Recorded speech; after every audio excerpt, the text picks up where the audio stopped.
Hello, hello, hello. Good evening, good afternoon, good morning if you happen to be somewhere where it's morning. I hope that you are well in this wintry season, and if you are a lucky person in the southern hemisphere who's enjoying the heat, well, I envy you.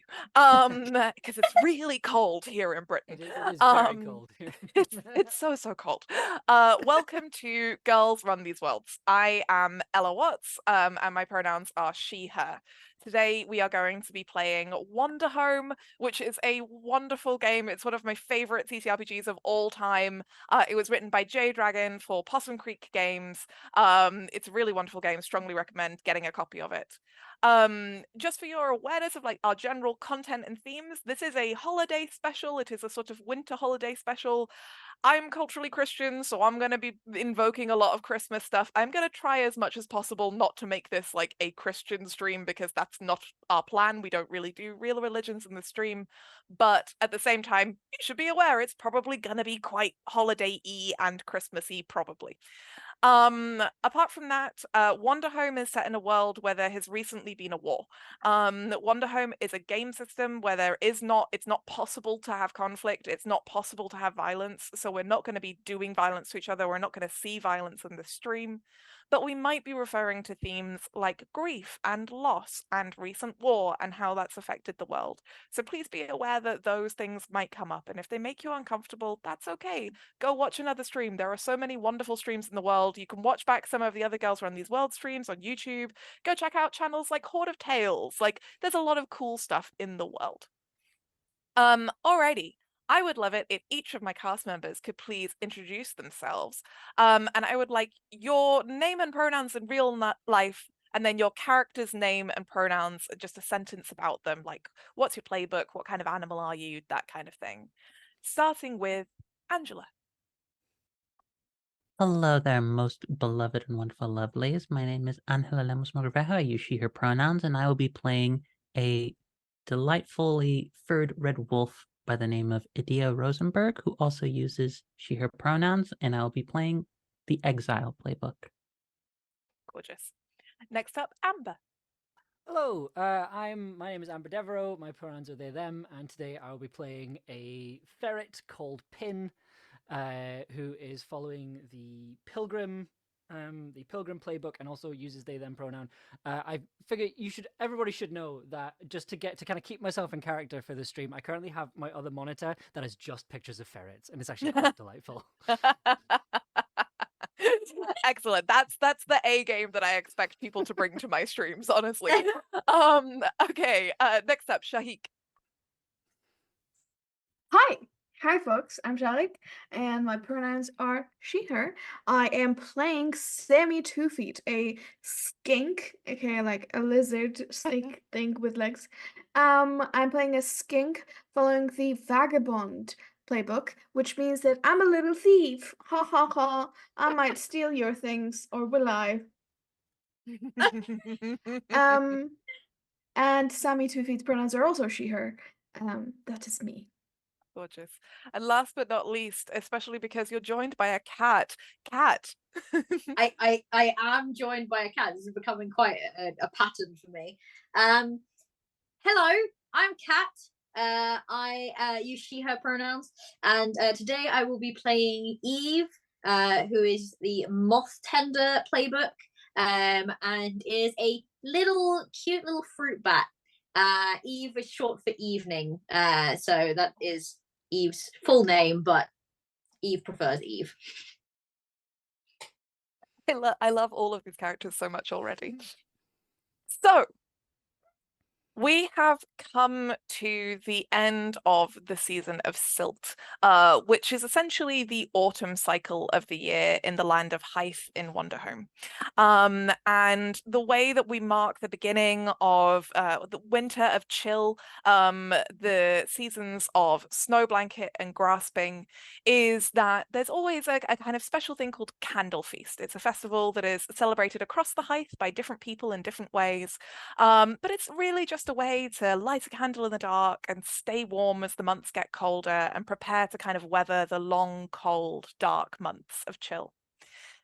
You are a group of travelers who have been traveling for some time.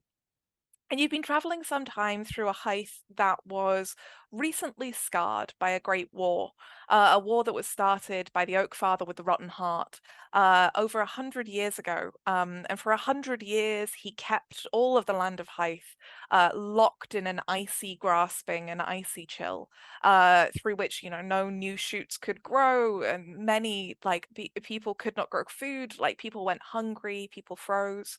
As well as the conflict itself, which was started by the Moonwing and her Mistletoe Rebellion, eventually seeking to break the Oak Father's grip on the land.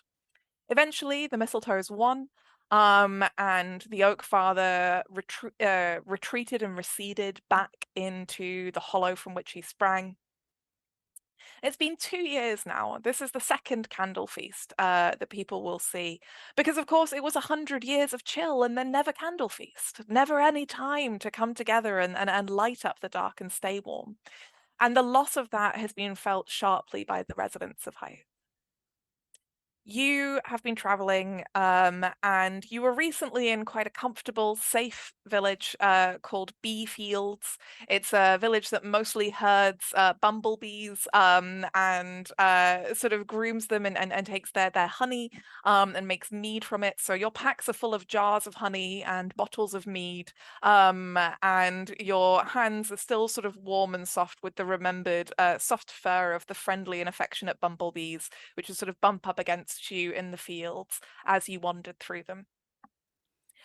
But having sort of rested for as long as you could, you needed to press on, not least because Eve, as a moth tender, has a responsibility to deliver packages and letters that need to arrive with loved ones for Candle Feast. Now, fortunately, Eve has a map of the closest moth towers in the area, and you believe that if you can get through the Great Forest to the north, then you will find a moth tower and deliver the sort of seasonal holiday greetings between people's loved ones that you need to deliver. However, going into the Great Forest is quite a dangerous endeavor. You enter in and the trees aren't so tall. They're saplings. But then they get taller and darker and colder. It starts to snow. You spend a few days walking, and eventually the trees get so huge and so mighty that you can no longer see the sky. They're hundreds and hundreds of feet tall, maybe thousands of feet tall. You are wading through snow that comes up to your knees, to your hips, depending on who you are. Poor Eve is needing to fly as much as walk because she's just a little fruit bat. And I think that Sammy is having a hard time as a skink with your cold blood in this cold, cold weather. Only really Adea is, not just completely suffering this weather with her thick fur coat and her warm wolf blood. She's able to weather it better than some of you, and I imagine, if she allows it, that some of the others might occasionally need to ride on her back to get through this deep, cold, dark snow. You walk through this cathedral of pine trees in this long, deep, deep quiet, and this long, deep, cold darkness. And, every now and then Pin looks at their battered old brass compass, double checks that this is where they need to be going. It says it is.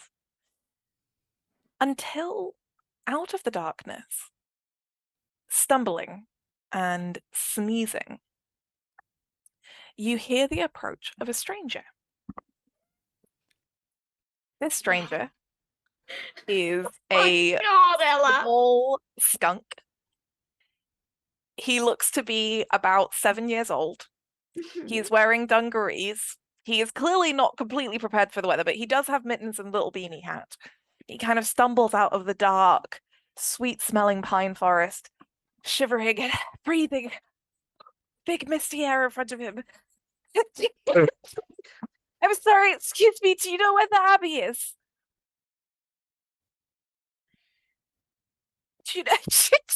I was just looking for the abbey. You seem, he comes up to Pin. Are you a pilgrim? Do you know where the abbey is? I don't, but my compass might. I also have a map. It's a slightly inaccurate map of the area, but maybe we can find something on there. Ella, hang do on, we give me know a where the moment. abbey is? I think that I think that Eve also flies down with the map that literally marks probably just moth powders, really, and not a whole lot else. And it's like, oh, I also have a map, and just kind of flies in and tries to help. But Pin's going, hang on, your map is different to mine. What?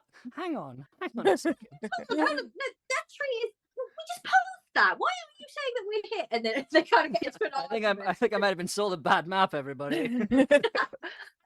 Well, maybe if I look at the map, because I'm just not very far away. My friend Powder lives to the Abbey, so I know where the Abbey is. If I could just look at the map, and he kind of hops Friend. up.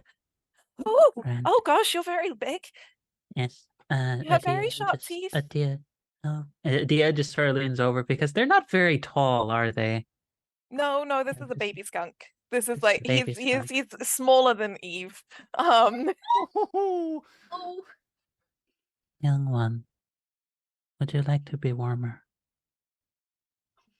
I would like to be warmer, but I don't want you to eat me. So if eating me is the way that I I get have- warmer, then I would not like that. Thank you. I have no interest in eating flesh. True, that's I'm not true. That particularly is true. hungry, and also I do not like to hurt people. Well, okay. Would you I'm like? sorry. didn't your to- parents ever teach you not to judge a book by its cover? I No, didn't no, mean no. to be rude, but my parents also told me not to trust random strangers I meet in the woods at night. God And damn yet you I came have running been over judged. to us. I have Well, been judged because poorly I've been before. alone for a long time and it's very cold and dark, and I've been walking, I think, in circles, and the trees are so big and I can't climb them because I tried to get up onto the closest branches and it's very high. And he demonstrates by like hopping and trying to get up to closest branch. And like Adea, it's like Yeah. right next to your head level, like you can touch it, but he's just like, I can't get All there. I'm imagining with this kid says I've been walking in circles is literally a visible circle of footsteps in the snow because it's so small. There's just like As you say that, Sammy, you notice a visible circle of footsteps in the snow. Young one. Here. And one of the things that I do have as part of the literal description is a cloak big enough to hide in, which I'm going to cheat and say that it's also big enough for someone to be warm in. So Oh, here, if you would like to be warm, he, then feel he free. scampers underneath and kind of tucks in, and from this kind of tucked in position, looks at both Eve and Pin's maps, and eventually says, I'm pretty sure it's that way. Because well, there's the Great Stump, and you've both got that on your map. Although, Pilgrim, I think that maybe possibly your map is a little bit not completely right, because the stump I don't think has moved for a very long time, and the stump on your map is not in the right place. I feel like Eve has a very like a very like little smug smile. Definitely was waiting for this child to confirm which map was the accurate map, because this map is very important. So if it's inaccurate, like this destroys Eve's entire mindset. So it's just like, and then the moments like, yes, well, my maps are never inaccurate. I think it's worth saying that, like, when I say this is a slightly inaccurate map of the area, it's underselling it, right? Like, this is like a one of child's those crayon arcade drawing maps, of the yeah. So I think like, yeah, this is not. It's a McDonald's like put it on your tray piece of paper map. It's got like a drawing of a castle from a cartoon from like the Disney intro. I think Sammy is just gonna say like, well, I mean, let's be honest, kid. How long have you lived for? You wouldn't know if the tree hasn't moved in a long time, all right? I've lived for That's a 1, good point. 2, 4. I Five? can't count on my fingers because I'm wearing mittens. Mittens, yes. So Pin can comes count over up and to like offers up 4. the front paws, being like, here, use these. Oh, okay.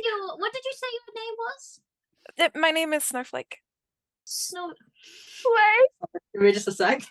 That's adorable. Snowflake the skunk. You just kind of just looks at Snowflake. Don't you have is anyone looking after you, or? Well, no, because the Oakfather got very angry, and then my parents had to go away. They said because they were gonna go and help the Oakfather feel better, and then they haven't come back for a long time, more than 4 days at least. And so I've But just, I'm but gonna that's say something controversial. Maybe we should get going to the abbey because all of us are cold, including this kid. Yes, well, the abbey is on the way to the moth tower that we're traveling to. Why don't you come with us? oh It's yes, also please, that would pointing be in a nice. direction, which is handy. Young, And actually, like as you say that, Pin, you do notice that your compass, sort of ignoring your map, has been quite insistently pointing you in a specific direction. Like the needle is kind of shivering a little bit as your compass. It's almost as if your compass is annoyed with your map. Like, and when you bring them into close proximity, your compass like kind of shivers a little bit, like indignantly, like as it's brought like next to this. Like Just I could just picture like Pin just being like, "No, look, compass. This is what the map is telling me," and the compass just being really angry. Just turning to Eve and going, "Do you have a compass?" Well, I don't think I have a compass quite as good as yours. That's why we use yours, isn't it? But we're using my map. You can't- young one, Ilya is just like entirely ignoring that this little thing is happening and following Sammy's advice and already started walking like forward. Young one, it is quite cold out here. Would you like me to tell you a story of my home to keep you distracted from all of the cold? Here, if you need to bundle up, you're more than welcome to get a bit closer. Like as soon as you say that, he immediately does that thing baby skunks do where they ride on their mum's back. So he just climbs up onto Adea. Like he's clearly just not scared of you at all anymore. So his tiny little paws sink into your fur, and he's just like pressed up against you, like with his cheek on your back, just like. Have Yeah, What a animal bit are of you yes. again? I'm a skunk. No, Angela. I am a red wolf. Red wolf. Yes. I could theoretically eat all of you, but I choose not to because pacifist. I'd like to see Very you try. I would not like to see you try, personally. I'm spicy, so That was so I said think out of that character. I want to make that very so I think Moving that on. of the all of you, probably Sammy and Adea are the ones who are most alert to sudden, potentially threatening changes in your environment. very Oh, good.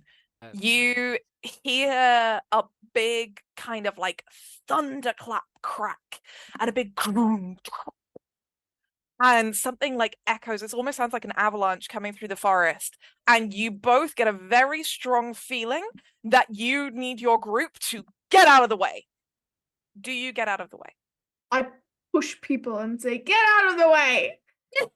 I because I can, I with consent, Cat, may I pick up Eve by the head, put her on top of my head so that she has a comfortable riding place as we go forward. To be clear, Yes, absolutely. I love the image of just. I just think that in terms of like our established group dynamic, I feel like Eve Eve often argues with Pin, but it's very like light-hearted. It's not like they don't hate each other or anything. It's just like a slight one-upmanship because they're both like the leader figures that people tend to approach, and so they kind of try to be like, well, I got this, but yeah, it's kind of like doing that completely doesn't notice this loud bang, and then just suddenly midway through an argument just like what. And yes, and to be clear, I don't like, oh, people, let me help you. They're in my way, so I'm like pushing through them because to get like in the safe areas, like. Okay, so does everyone get out of the way, or does anyone resist being pushed out of the way? I do not resist it. I trust No, it. yeah, Okay. I think I'm just gonna get out of the way. In which case, all of you may take a token, because you did get out of the way. And as you do, you realize that what's coming is not an avalanche, or an earthquake, or even a storm. In fact, I told you that these pine trees, they're impossibly tall. They're magically tall. They're thousands of feet tall. And you look back and you'd thought it was the trees, but it's not the trees.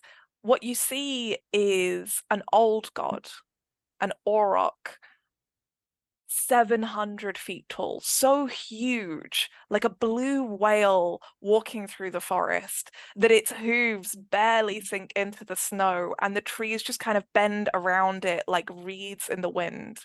It has these great horns that tower into the sky to a place that you cannot see, and you can feel the warmth of it coming off it like a furnace as your mouths and noses fill with the spice of wild animal.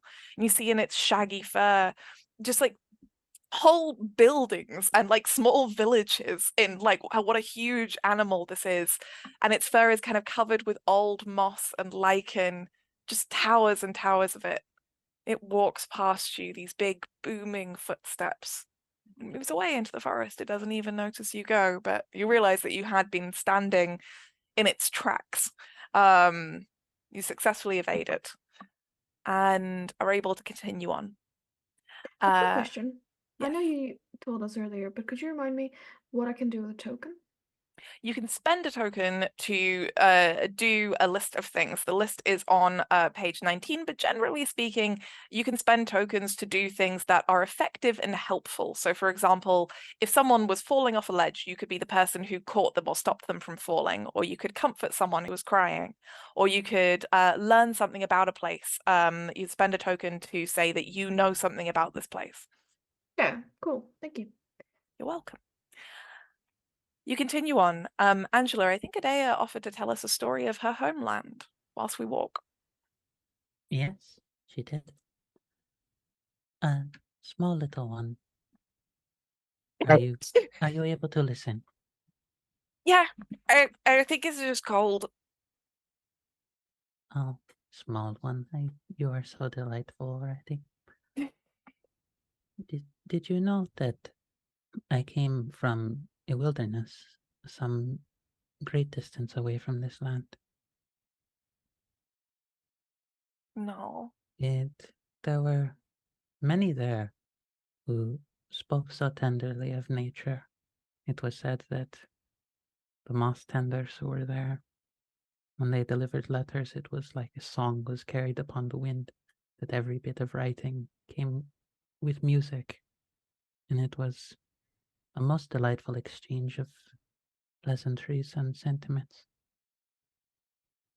It was also said that people, whenever they wanted to be mischievous, would occasionally try and find a little bee and just give it a tiny little spook in order to get it to wander off into an occasion and occasionally butt its head into something else.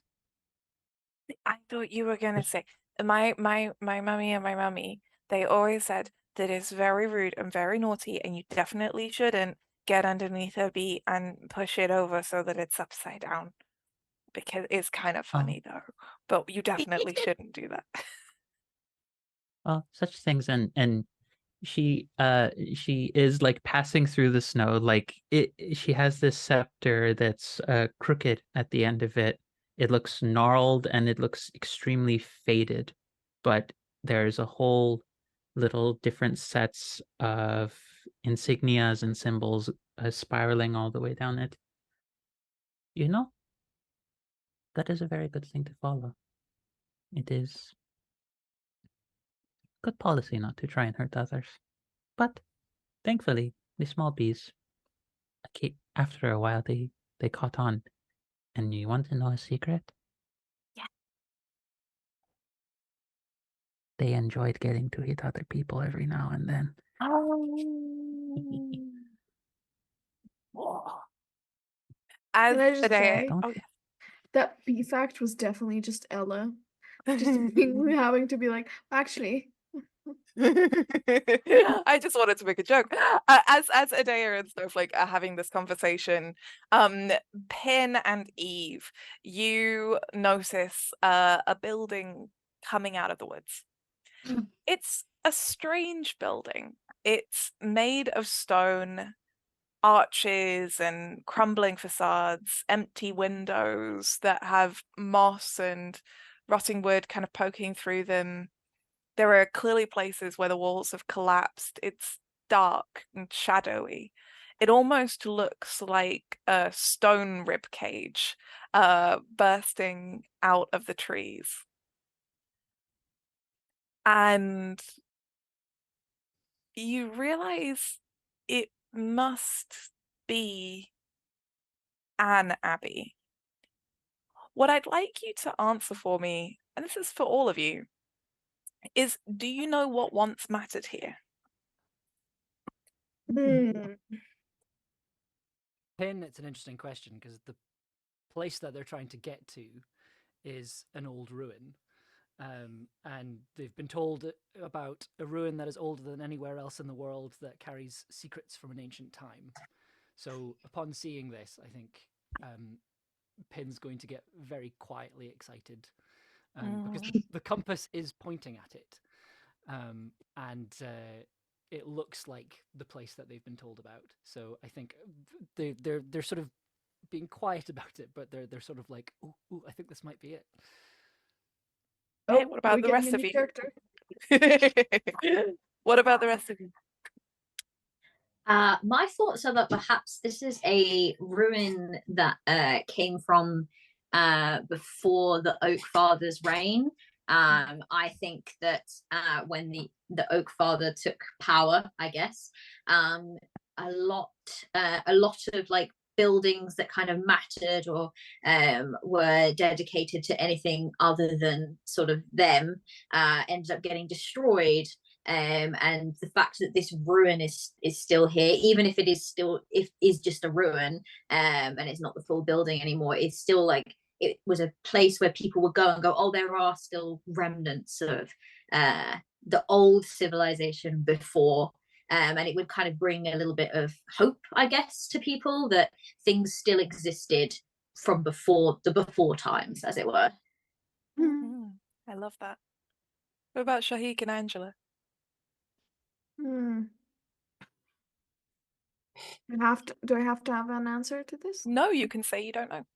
I don't know what this is. Alrighty. And Angela? It's almost like a cave appearing out through the trees and such. May I have a repeat of the description that you gave, just to make It's sure I a have ruined an abbey, idea? so it's more like walls and windows and towers that are half kind of crumbled and destroyed, kind of appearing out of the woods, and the trees have started taking it back over again, and the snow has kind of buried it, and it's dark, empty, shadowed.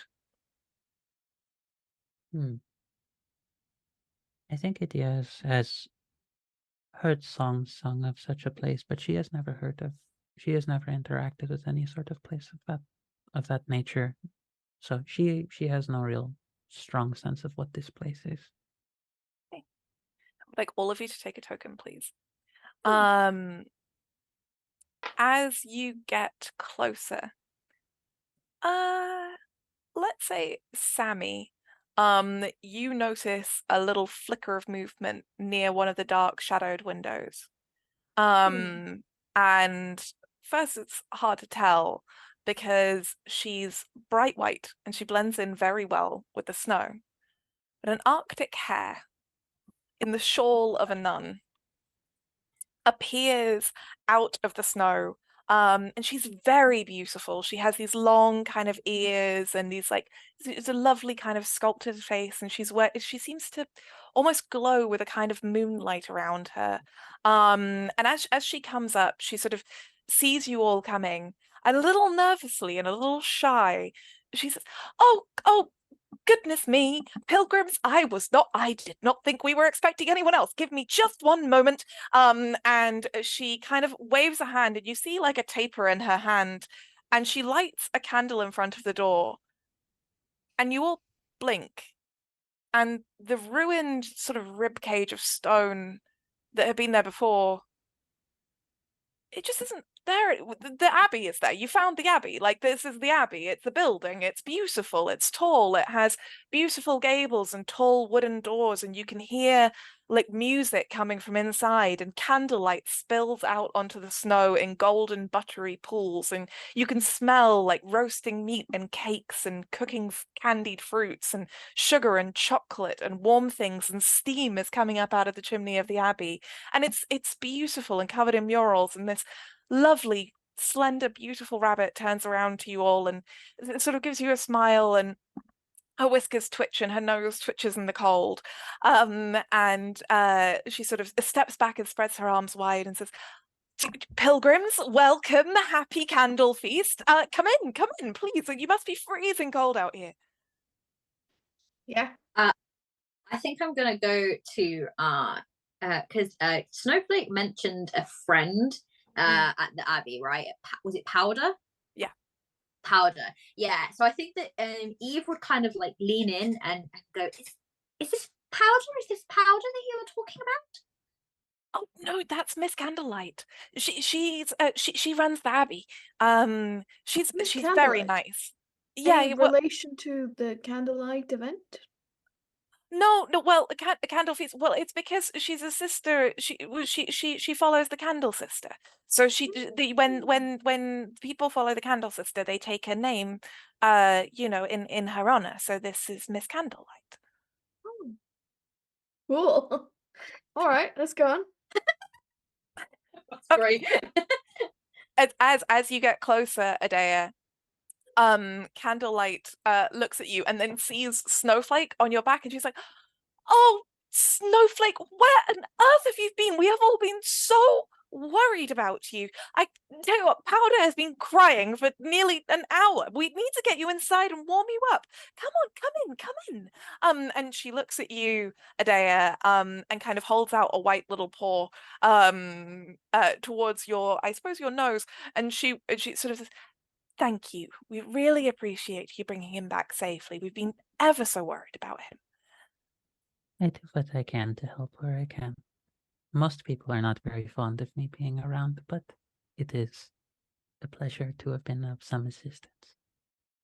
Candle Sister teaches us that without a candle we can shed no light, and without any light we will make all kinds of mistakes about the identities of the people around us. Come in, please. She opens the Mhm. door. Yeah, And this okay. like spill of firelight and warmth and wood smoke kind of comes and washes over you. You step inside to one sort of entrance hall, and there are various sort of chandeliers full of candles, and everything is kind of flickering and glowing and golden. You can smell wax and wood, and again, like that cooking food from deeper in. She kind of hurries you through the lobby. You can see various kind of coats and woolen shawls and things hung up. And she opens another door, and it kind of swings open with a creak, and as it does, you hear the kind of great roar of a fire and someone playing on a tin whistle, just this merry little tune. And you come inside and see, first of all, a huge banquet table, a long kind of communal table. This is almost like a sort of abbey canteen, it's clearly designed to have a lot of people in it. It's this big kind of high raftered ceiling kind of building, and these long wooden tables, and there are various sort of travelers dotted around the hall. You don't see anyone else wearing the same sort of shawl of the abbey that Candlelight is wearing, but you do notice various strangers. For example, you see a penguin in a tweed jacket. He's the one who's playing the tin whistle. He has small round spectacles and a pile of books next to him. You notice a lovely red and speckled deer. She has kind of like a light, like sort of wool coat like draped over her. It almost looks like lace. And she is picking up a violin and sort of taking it out and getting ready to play it. You also notice, because he comes barreling towards you at the speed of light, honestly, a small polar bear cub, who is wearing shorts and a little jumper, who immediately just like jumps up and tackles Snowflake off your back, Adea. And it's like, "Snowflake, I was so worried about you. I didn't know where you were or if you were okay. And Dad said that we had to wait till sunrise. And maybe if we waited till sunrise, then you could have got really, really lost because it's really dark out there. And you shouldn't have gone out there by yourself. I was so worried about you. Are you okay?" And as he says this, he just kind of hugs a Snowflake in this big kind of fluffy polar bear cub hug. Candlelight kind of continues into the hall and kind of gestures for you all to sit down and put down your packs. Yeah, is there any like empty area, maybe an empty table, or it's a big table and there's an empty area where people aren't sitting around it and there's some stuff on the table? I tell you what, Maybe a chair, maybe 2 chairs. no, I tell you what, if you are willing to spend a token, I will spend a then token if you hear me out because I think I did something to get a token earlier, which was okay, speak yeah. my true feelings on a subject, which is when I was like, "You're like 5. You wouldn't know if the Abbey Or if the tree hadn't moved. Oh, I come on, think that is I think that counts, and I think you can spend the token now. You spend a token, so what I will say is Sammy goes towards a space I- that she thinks is empty. Oh yeah, sorry. Could I describe it or whatever? Yes, you can, and then I will add on what you got from Yes, spending or- the token. Yes. Or You go. remove a retcon things I said if it doesn't fit. Yes, wonderful. Yeah, I think I'm just gonna like see like maybe like a bunch of tables are put together for like if when people want to get together on the big dinner table and eat food, and like it's not like one big table. Maybe there were a couple of smaller tables added on at the end. So I'm just gonna go and grab one of those and grab a chair, go in a corner, sit, and then take out a deck of cards and just go like do a bunch of tricks and then put them on the table and then maybe pull out a sign from my like backpack and put it on the table being like play with me or whatever. I want the sign to say "play with me" or whatever. I think we can do that. I think we can do that. So you do this, and as you do this, you hear this like croaking voice. I think the first thing that you notice actually, Sammy, is the clicking of needles, like a tick, tick, tick, tick, like this kind of rhythmic clicking. And then you hear a sort of old voice coming from the rafters directly above you. You hear this old woman's voice say, "Ah, so it's to be cards, this candle feast then." And you look up and see a snowy owl. She's a very old snowy owl. Some of her feathers are a little thinner in places. She is crocheting right now, a shawl, and she kind of looks at you with her huge yellow eyes, and her whole head turns around as she surveys the whole room 180 degrees, and then she looks back down at you and she says, "Do you know gin rummy?" You play with me and I'll tell you if I do. That sounds like a fair deal. And she kind of like puts down her crochet for a moment and flies down, like half flies, half hops, and sits down across from you, and sort of just stares at you with these wide eyes. And then she kind of takes her hand from you when you deal it, and she flicks her feathers, and as she does, she kind of runs the deck of cards like up her wing and down again. Ooh. Shall be. Okay. I'm choose- gonna yeah, go on. No, I was gonna say you're choosing to play cards with an auntie. Do you understand the mistake you have just made? Maybe. Well, what are we betting? Because I'm not doing this for free. I mean, I suppose that in times like these, knowledge is the most valuable thing of all. And I don't imagine that you know where you are. Not really. In an abbey? Not for me. Get him. Yeah. Actually, I've got a map here from McDonald's that says we're in AB. So Pen comes over and is like, give me that. Come on. Walks away why with do you take that from me? And like the owl's head kind of turns, 100 degrees as she watches Pin storm off, then turns back to you and she says, "It's your decision. I am quite happy with my crochet if you'd rather not play." Well, I'm now intrigued. I have to play. Fine, okay. Listen. I'll bet money. You don't have to bet money. But if you're impressed with my game, maybe you'll donate some as a tip. Yeah?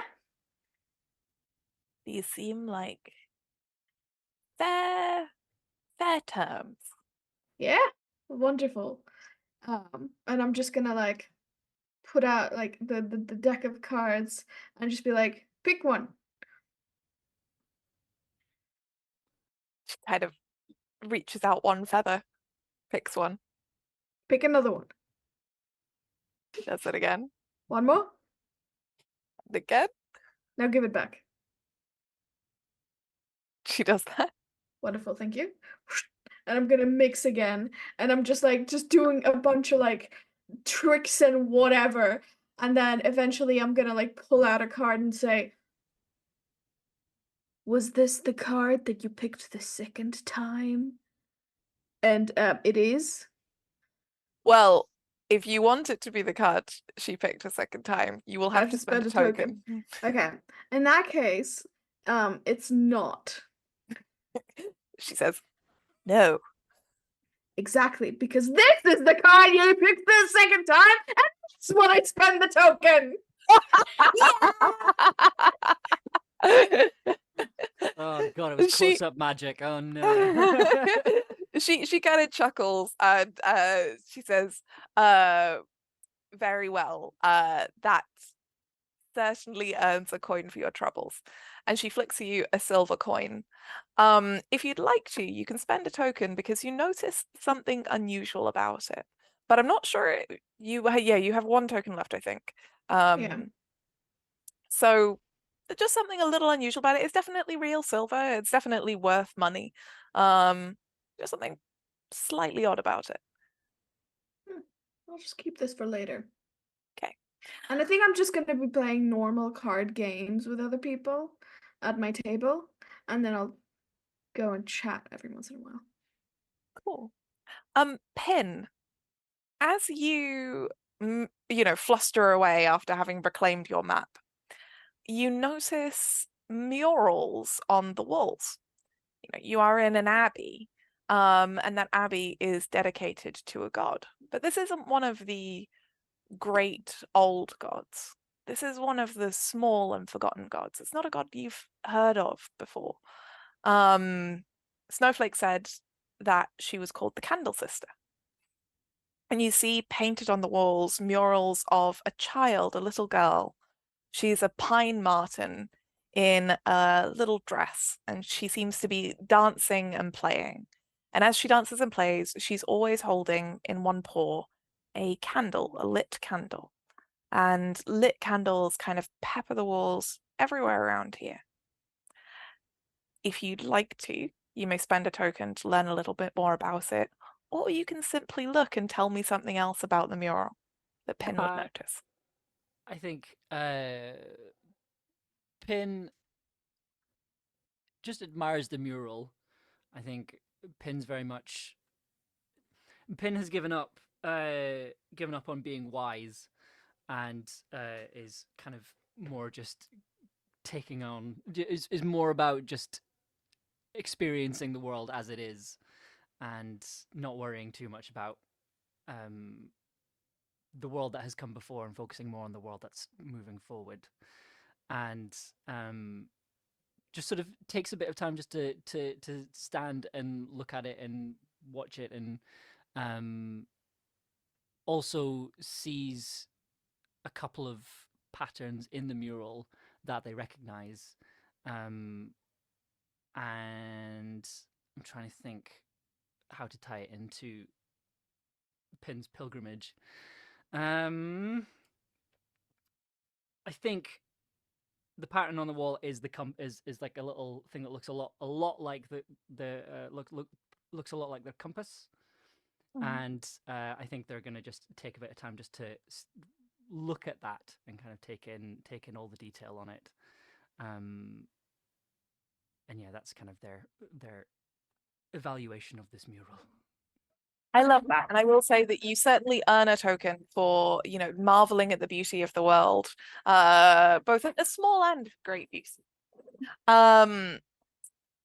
Meanwhile, Adea, what is the name of the land from which you were exiled?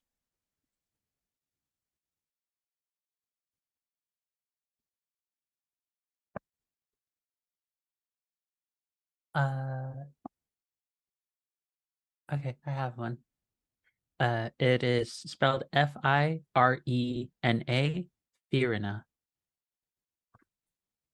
The Professor Penguin stops playing his tin whistle and waddles over to you with his little round glasses, and sort of clears his throat politely and sort of says, I beg your pardon. I was just wondering, and I You have hope been it's not. pardoned.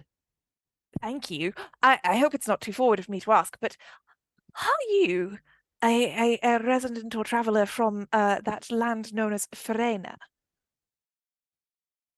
I was at one point. Fascinating. It's quite the journey you've done. I'm something of a professor of geography myself. Great studier of cartography and maps and map making. It's one of my great pleasures in life. I've never had the fortune to visit your country and map it as I should so desire, but I have heard wonderful things about it. Music and letters and something to do with bees. Yes, we do. We did at one point have various little cute stories told about us, especially in relation to bees and such. But may I ask how you're enjoying the hike? Mm, Fairly enough, if I were to be honest. If someone were to ask me, such as yourself, my opinion of such things, it is tiring to travel so much, but it is relatively enjoyable. Pleased to hear it. I have heard that it is cultural among your people to not be over effusive in expressions of emotion. I think they call it the Ferranian stiff upper lip. And I always think that, you know, well, it's any positive compliment at all from a Ferranian is really quite a high compliment indeed.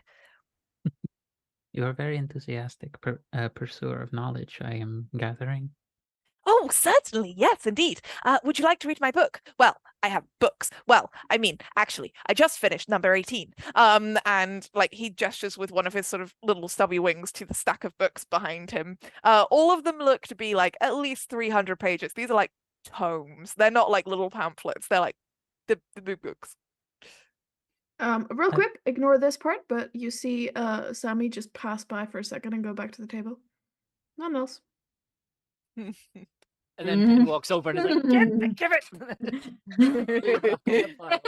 I was about to. I see. I'm glad you chimed in at that one, Pin, because I was about to do a Telltale Games, like Pin will remember this, or someone else will remember this in a moment. We just see her just sit at her table and just start reading one of the books out in the open. It's not like Oh, I like the I idea that already she's have taken a fan. two. Like, like if I you took would it like, from the middle too. It wasn't even sorry, go on. if you Go would on. like, I would be more than happy to give you my opinion of your books once I read them. Certainly, I would appreciate your honesty.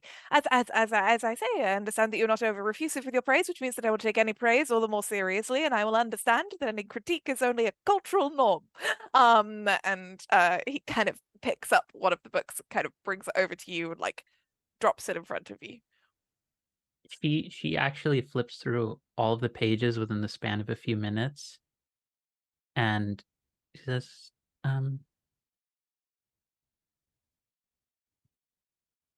may I speak truthfully to you regarding your Of course, please do. I writing am a style pursuer and of such? truth in all of its forms.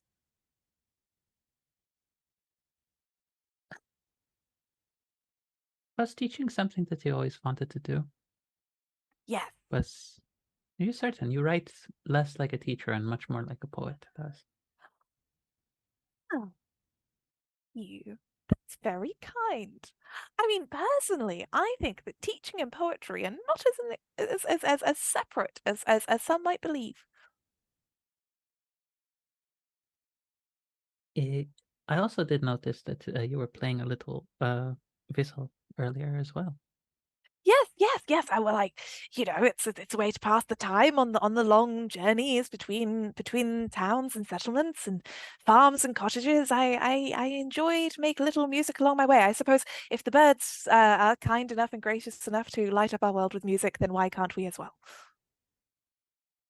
May I offer you a luxury that I do not believe you'll get very often with Verenian? Yes. she has a pack on her back that has what appears to be a very faded yet still well maintained lute, and so I'm going to spend a token to offer someone the chance to connect with you on a personal level, and she has a variety of folk and jazz tunes that she has memorized that are specifically Ferranian in nature that she offers to show him a few of the I started to think of it as like the blues mentality of here is the basic pattern, but the way that the rest of the path will go is determined by the player. It's less about knowing just the patterns and more about how the player expresses themselves through that, and offers through me spending the token in that to teach the professor a few tunes as well. Books can only take you so far. He is absolutely tickled pink by this. He is visibly delighted, and begins to play with you. And for the rest of you elsewhere in the hall, you notice this new kind of music. You are all familiar with the music of the Hythe, and only Adea is familiar with both the music of the Hythe and the music of Verena.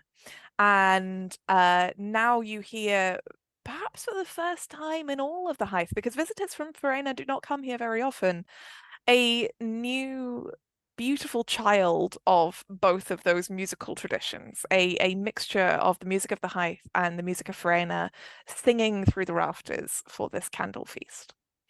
For anyone curious for an actual musical comparison, go listen to Django Reinhardt's compositions as a way of getting a sense of the energy that is, I would also say for the group's benefit, is very in contrast to how Adea normally is. Adea is normally much more tired and much more low energy than this. So this is a rarity to see. As this lovely, joyful, energetic music sings through the halls, Eve, I imagine you're a little bit distracted because it is the night before Candle Feast and you have not delivered your letters. No, I have not. I think that I think that actually when looking at the map, I think that we were well on track, and I think that coming to this abbey and delivering this child to the abbey has actually taken Eve off track, because she's quite proper, and she's quite she comes across as, like, I wouldn't say abrasive, but she comes across as very focused, and I think that sometimes people might not think that she thinks emotionally, and that she thinks actually quite logically instead, but she's actually quite taken by this poor child sneezing in the snow, looking a bit lost, and when the story of the child's parents and kind of what that meant came out, agreed to help see this child to the abbey, even though it actually meant taking a longer route.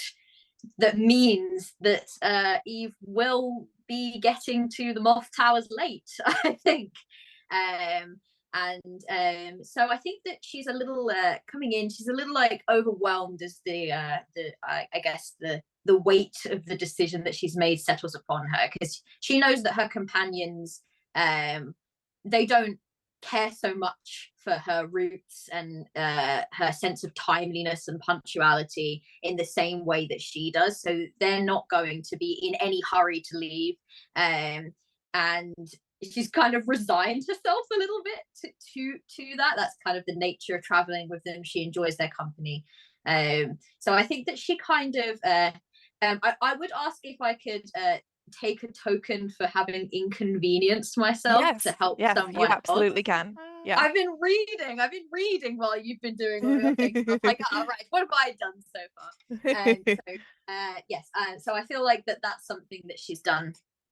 So I think that she's a little distracted. I think that she's just kind of, she's taking in this thing. It's been a long time since she's like rested, She's normally very focused on a mission. Everyone else is very tired. That's probably because Eve is like, let's go, and bright and early in the morning, right until late at night as possibly as she can. So I think that actually it's quite nice for her to kind of come into this place and realize, oh, actually everyone's relaxing, and maybe I have been pushing a bit too hard, and I need to just accept the fact that we're going to be late with this. Yeah. I think I love that, and I think it is lovely, and it makes a lot of sense. I think after a moment, as this joyful music fills the hall, and you sort of notice out of the corner of your eye Sammy reading these books at her table. I do, like, at some point I just like laugh and just go, ah, a classic. Just randomly. Before I was also playing game. Whatever, we'll get to that. Yeah, go on. I think that when Sammy laughs, anyone who's close enough, probably Pin, notices that what she's laughing at, like the title of the book that she's reading, is a dictionary of slang terms for thieves and vagabonds of the hype. She that's kind of what prompts the laugh. But yeah, like Pin's distracted as well, and after a moment you hear a wing beat, and for you, Eve, like wing beats most often herald like the arrival of your moths, and so there's a momentary, I think, almost nostalgia that might pass over you before you turn around and realize that you are standing next to the old lady, the barn owl. And she is much bigger than you. You're a little fruit bat, and she's a big snowy owl. And she sort of looks at you with her wide, round, yellow eyes and sort of says, "You seem a little distracted."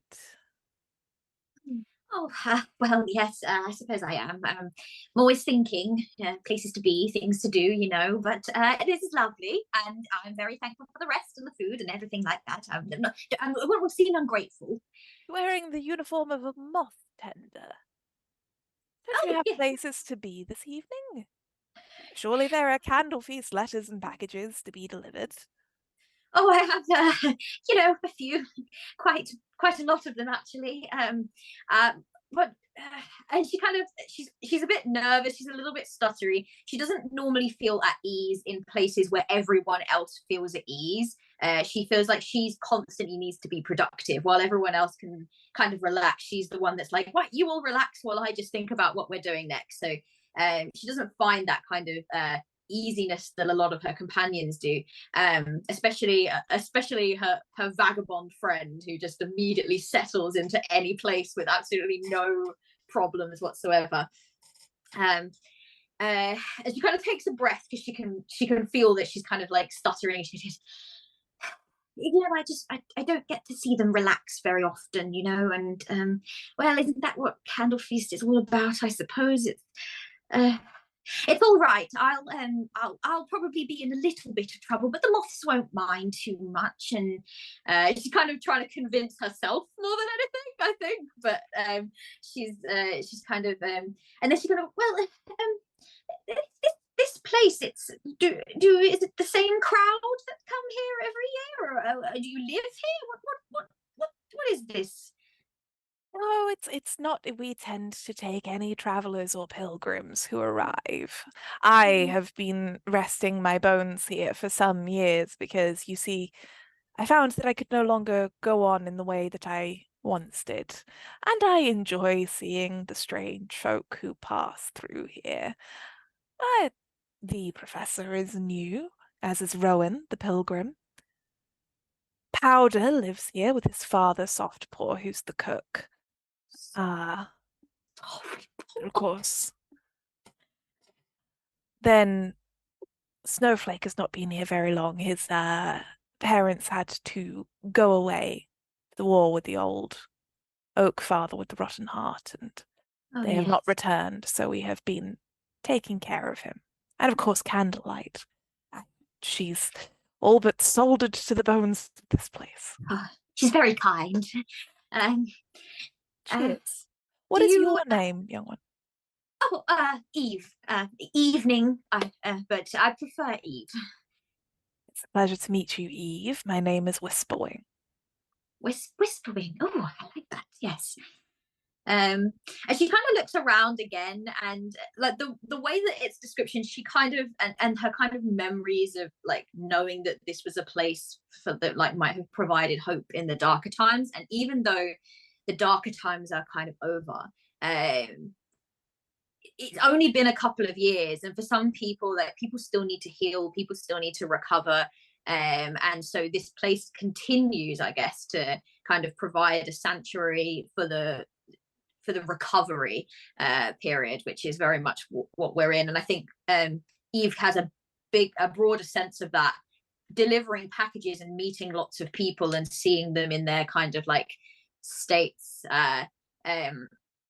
She kind of looks around and she goes, do you need anything here? I suppose it must be difficult if you get lots of people coming in and out, and supplies and things. I might have some things on me. Thank you. That's very kind. The Abbey is well supplied, and we should work well enough, and she looks at you. She has these sort of wide yellow eyes that seem to see into your soul almost. And the more she looks, the strangest feeling passes over you. You can't describe it exactly. It's almost nausea. Maybe it's as if there's something bitter in your mouth. You're not sure what it is, and you're not sure why in this moment of light and warmth and music and people on Candle Feast of all nights of the year, you feel this sudden sadness and this sudden sort of melancholy. Because of course, you deliver letters and packages. And often the arrival of a letter or package is a wonderful thing, and I think that brings a great deal of joy to people. But there has also recently been a war, and sometimes the news that you're delivering is not happy news to the people to whom you're delivering it. And in recent years, more often than not, you've had to bear bad news rather than good. And even now, in your satchel, there are a few letters that hadn't quite arrived yet, that you don't think are going to make a happy candle feast. If you would prefer not to think about this, you are going to need to spend a token. But Ooh. if Eve does let herself think about this and confront this thing, then she does not. I think that there's that initial moment where Eve would kind of, it's an instinctive thing when I think like a negative thing like hits you, you kind of try to instantly repress it. But I think that Eve very much considers her role in the group as the person that has to think about things so that others don't. She is willing, and I think like that's why she comes across as very analytical sometimes and very logical and things.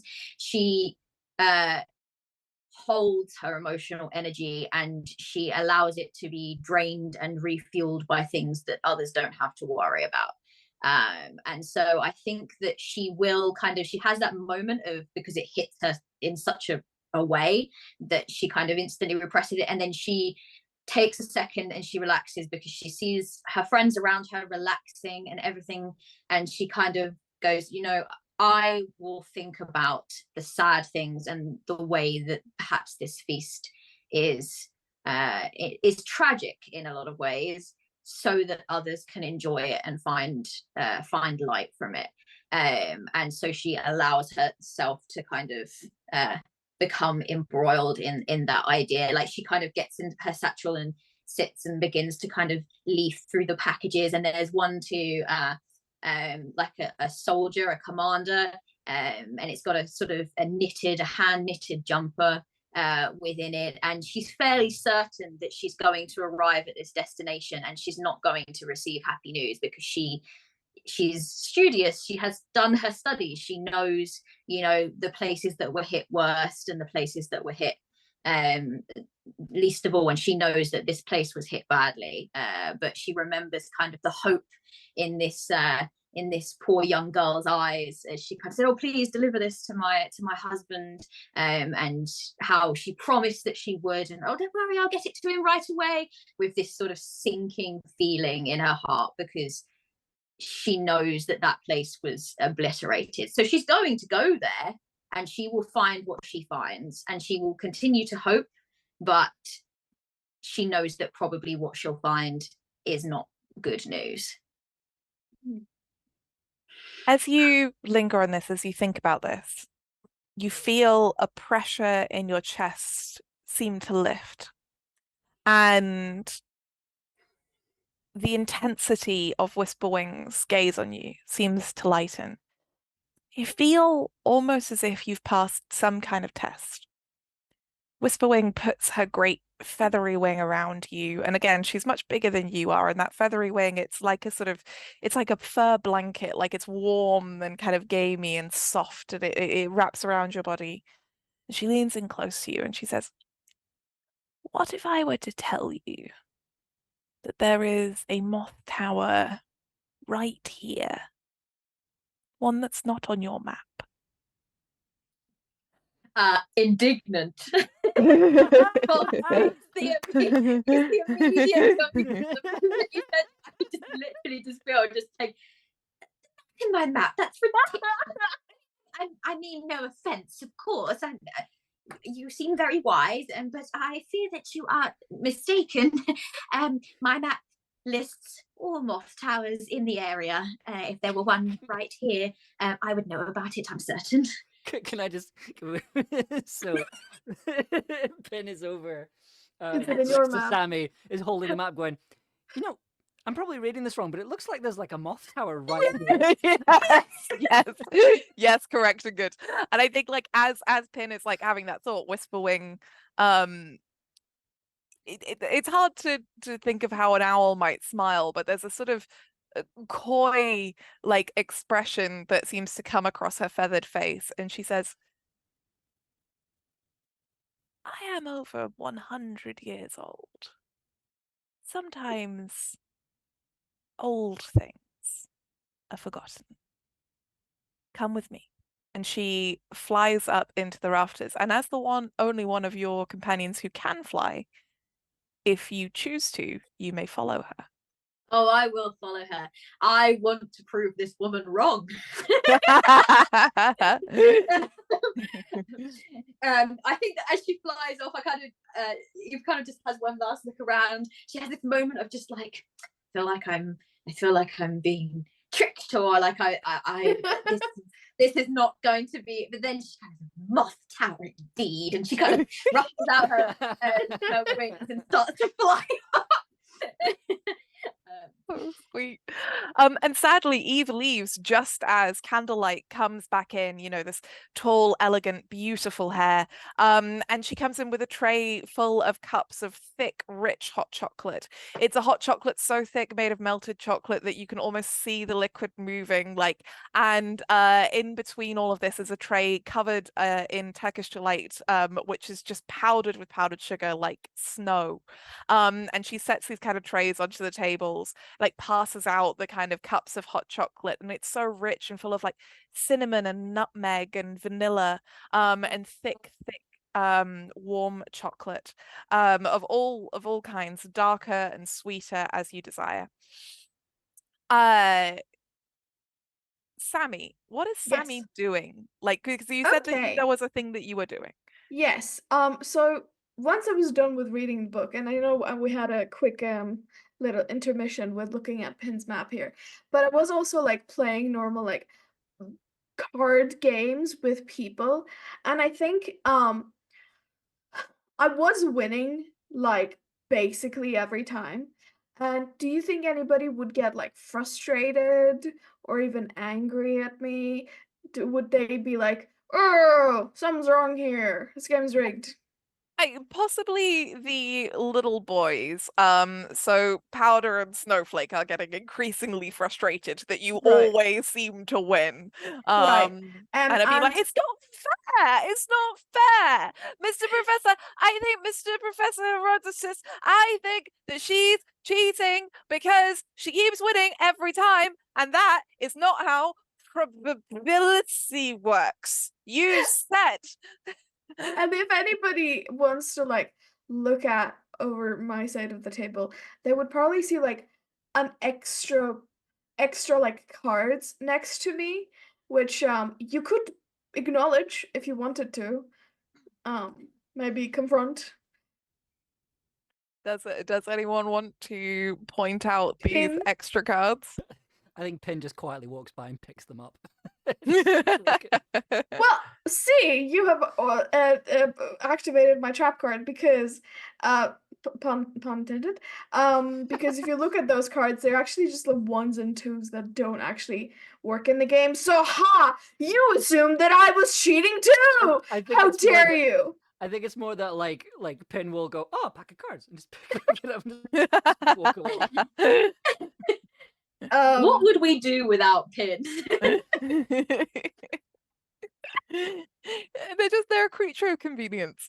I'm just walking around. I'm just here to hang out. Like, Are Pin and I just constantly stealing from each other? Is that just what we do? You see their map just next to me again. Somehow you see it actually rolled up. I forgot to mention this. I have got a splint on my arm, and you just see McDonald's map just poking out of it again. Somehow I have it again. But anyway, yeah, I'll just like I have the kids like in front of me, just being like, "Ah, cheating," and I'm just like, "You're 5. It is not that hard to win against you. Please, would you like to No, spend another no. fourth of a copper piece or whatever your Well, so These allowances?" children. first of all, they're sunflower seeds, and second of all, Mr. Softpaw says that I'm very advanced for my age. So I'm just good. I'm just saying. Well, Yeah. Yeah. cards are boring anyway.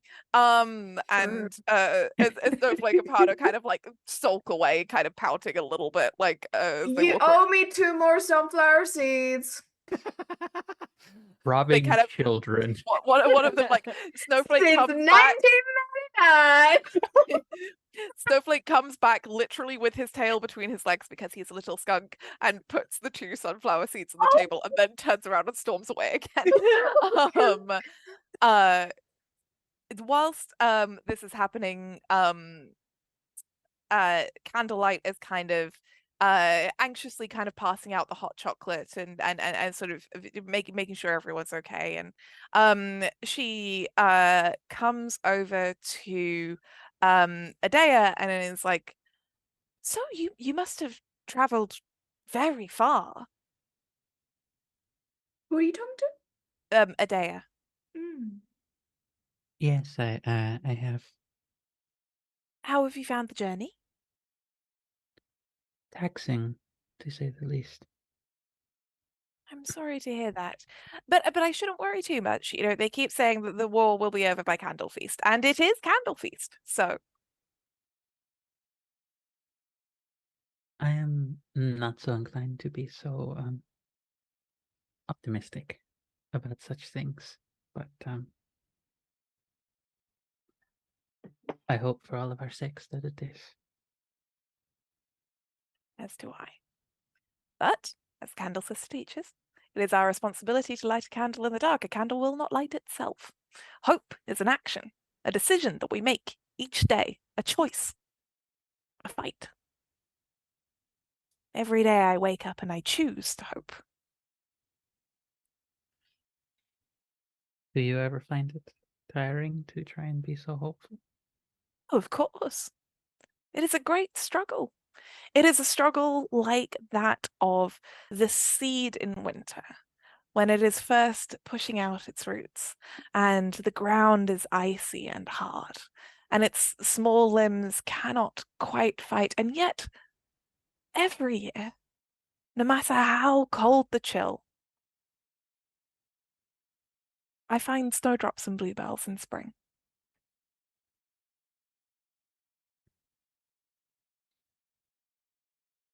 I used to think similarly when I was in my home. I used to hope for such things and used to dream quite happily about such things as well. What made you stop? Leaving my home in many ways. Have you found nothing of value here in Hythe? Oh, I have found many things of value. It is everything, it means everything to me to have found people such as those who I travel with. But a heart does not forget the aspersions that others have cast upon them. And Finfan is looked upon as an omen of something terrible. It is quite difficult not to internalize some of that for oneself. I can see that. You know, the Candle Sisters' faith is not one which is as popular as it once was. It is a sad observation to make that the mightier the darkness, the less faith people have in one little candle flame. But I do not think that there is no wisdom in her teachings, and I do not think there is no point in lighting a candle in the dark. And even if I am the only candle left, I will light the winter, I will light the chill. Every year, for as long as I may. I think perhaps sometimes when we live in darkness, even when we feel that hope or light or warmth or comfort might not be true, we have a responsibility to find it and give it to ourselves anyway, because no one else will.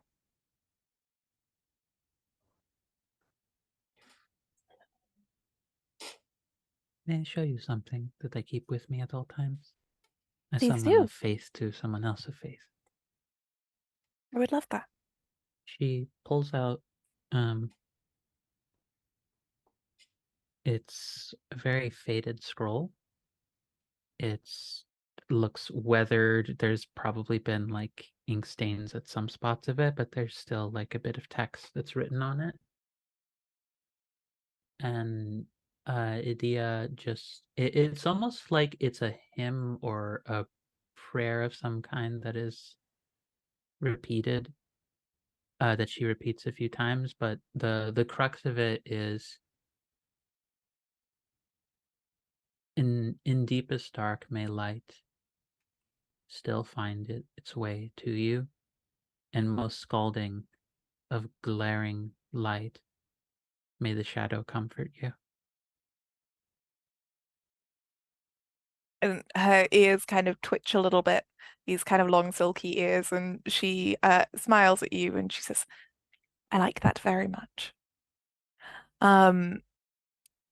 Now, just before we go to our break, we're going to return to Eve, indignant Eve, pursuing Whisperwing into the rafters of this abbey to prove her wrong. You fly up into the dark.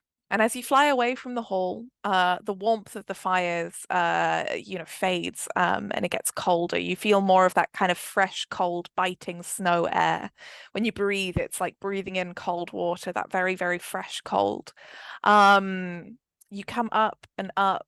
You realize that you are in some kind of tower, with moldering wooden staircases that have worn away and thick sort of dust swept across them. In some places, there's ice coating the stairs, and in many places the walls are crumbling. You can see outside into the dark sort of grey light of the snow. And then at one point, halfway up the tower, you realize, I mean, Whisperwing, her wings make no sound at all. Owl's wings don't really. But you realize you can hear the sound of wing beats, of moth wing beats, of many moth wing beats. A familiar sound to you, one like music almost, the music made by flicking pages of a book. And you recognize the very familiar sound and smell, and quite soon sight, of a moth tower. I think that her initial reaction is like, I feel like the moth towers are very much like where Eve feels home, where Eve feels safest. It's not a particular moth tower, it's just like that sight, that smell, it's just a comforting feeling, because it's a place that she knows it's a destination achieved. It's something that she's managed to conquer. She's managed to do the mission that she was set out to do. So it just kind of gives her that feeling, that comforting feeling of like, I can take a moment before I can move on to the next thing. So I think her initial reaction is just this kind of like smile, because she didn't think that she was going to get to this tonight, and she has. And then she remembers that she's mad about this. And then she kind of like smiles, and then she kind of like clears her throat, and she's like, what on earth is one of these doing up here? How have you managed to keep this? And then just almost with this slight like petulance to her tone, just, why isn't this on my map? Crying. It's Must have moved. I can't believe it. I think that Whisperwing looks at you, Eve, and with those kind of big yellow, slightly unnerving owl eyes, and she says, "It's a very old tower. It isn't used as often as it used to be, not as often as it was before the war." And I'd like you, Kat, to tell me, like, what does a moth tower look like? What's inside this kind of, I'm imagining a sort of attic rafter space like you get for like bats and pigeons and stuff, but like what does this look like? I was imagining something very similar, to be honest. Like, just kind of like I think even like the newer moth towers that are kind of much more sturdy and much less crumbling than this, even they have a very sort of slightly dusty a moth scent, which is not unpleasant, as you might think it might be. It kind of smells very much like a sort of, it's not fragrant either. It's kind of like I'm trying to think of it's a very sort of a deep musky scent, but it's not an unpleasant one. I think that moth towers are very sort of dark. I think that the moths, when they rest, they prefer sort of very dark, low lit vibes. So there might be some candles lit here and there, and lanterns around. And I think, again, you'd think that a tower that is filled with like animals, there'd be sort of quite a lot of noise and everything, but actually it's just a very like peaceful, the moths are sleeping when they're in the tower, so it's like a very sort of peaceful, almost it's just a moment of silence, particularly for Eve. Her mind is always talking to her, and she finds that in the moth towers is the only time when it will relax and let her just enjoy a moment. It's dusty, the wood, always where the moths kind of like land and settle on the wood, there's kind of like little shavings of wood dust and things like that are around. And again, it's the only place that she will allow her normally very pristine uniform to become like quite dusty and dirty. It's the only place that she allows herself to kind of have like a moment of reflection and a moment of just not being perfectionist and not being anxious about everything. And then the moment that she leaves the moth tower, she's back to dusting herself off and then making herself presentable again. So yeah, I think that they kind of, it's, even if there's a lot of moths here, the only real sound that you'll get is just this very like faint sort of like whisper of the occasional like wing flutter as they kind of shake themselves off. And if they do, you see kind of like bits of dust kind of fall down, sort of like lit up only by moonlight and candlelight, fall down onto the floor around her. And yeah, I think I pictured the same kind of thing, just a very sort of dark attic space essentially. Beautiful. I love it. If you'd like to, Kat, you may spend a token and deliver everything that you need to deliver in this moth tower in time for Candle Feast. I will absolutely do that. Imagine if I was just like, nah. Nah, stop. Let me think. This isn't a regulated moth tower. Just so angry, like I'm not delivering this from an unofficial moth tower. It's not been approved by the board. No, I think that she takes a moment, and none of you see this. You see, it's a much softer side to Eve. She's normally, her job requires her to be quite brusque and quite strong, because sometimes she has to deliver good news, sometimes she has to deliver bad news. So she has to be very like perfunctory in the way that she does things. I know, I was impressed myself with that word. Everyone just quietly went, ooh.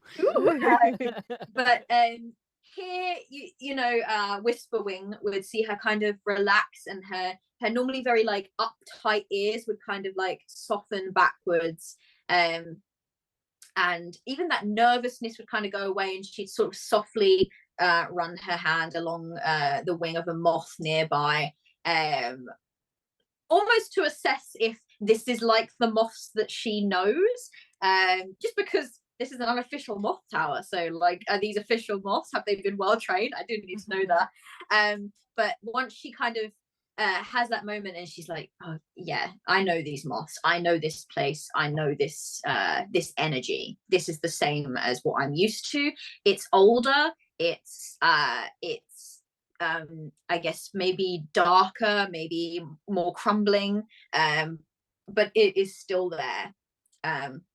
And she will kind of this moth will kind of shake itself awake, and she'll pull out these packages, one of which is of course the jumper kind of wrapped, and she says what she always says to the moths when she kind of sends packages off, which is deliver this with love if you can.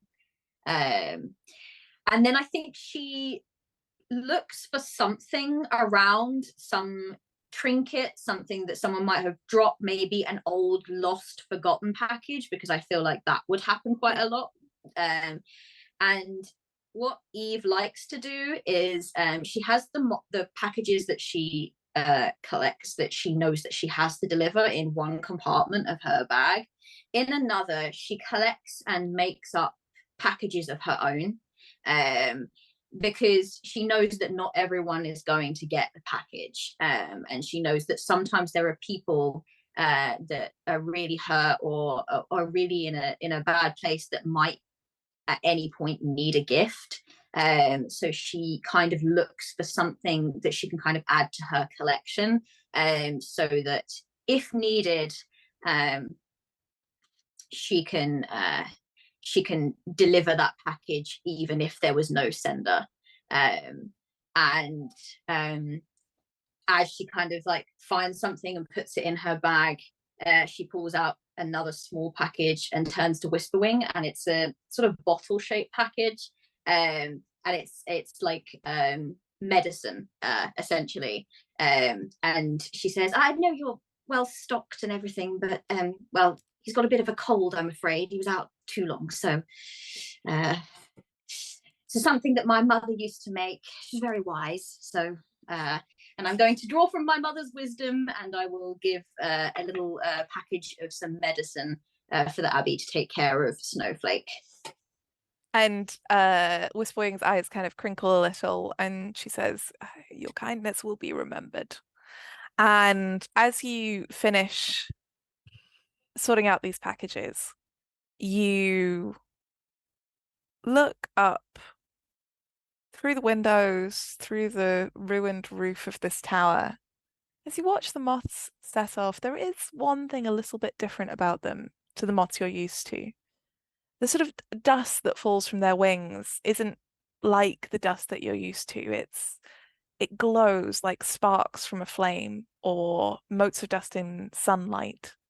Their wings seem lined a little with candlelight. There's a yellow, faint kind of glow to them under the moon as they leave a trail of light in the dark among the trees. And then slowly but surely that trail of light disappears. We're going to take our break now. So for folks watching, I hope you're having a lovely time. We're going to be gone for about 10 to 15 minutes for a little ad break and a comfort break for us. We run ad breaks because it keeps pre-roll ads off the air for the final hour of the game, and we like it if people are able to enjoy our stories. Please remember to hydrate, take any meds that you need to take. And please consider subscribing to both our Twitch channel and our YouTube channel, where you can watch back campaigns and one-shots like this if you miss them live. We will see you all shortly. Thank you very much for sticking with us so far. I hope you come back for the rest. Bye.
Hello, welcome back to our Wanderhome festive Narnia themed special, where our weary travelers are resting in an old abbey for Candle Feast to mark the beginning of the coldest part of the year of chill of the month of Snow Blanket.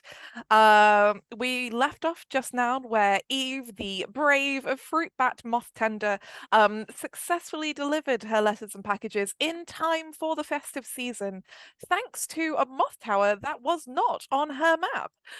However, strangely, it was on Pin's wildly unreliable map, so we'll see Haha! what that means. Allegedly. Allegedly. Would you For say all that we the map is now know- slightly inaccurate? For all we know, Pin just quickly added that and they overheard your conversation. Like, aha, you see? So our lovely players like Adea, our lovely Red Wolf exile, has been playing some music from her homeland of Farena.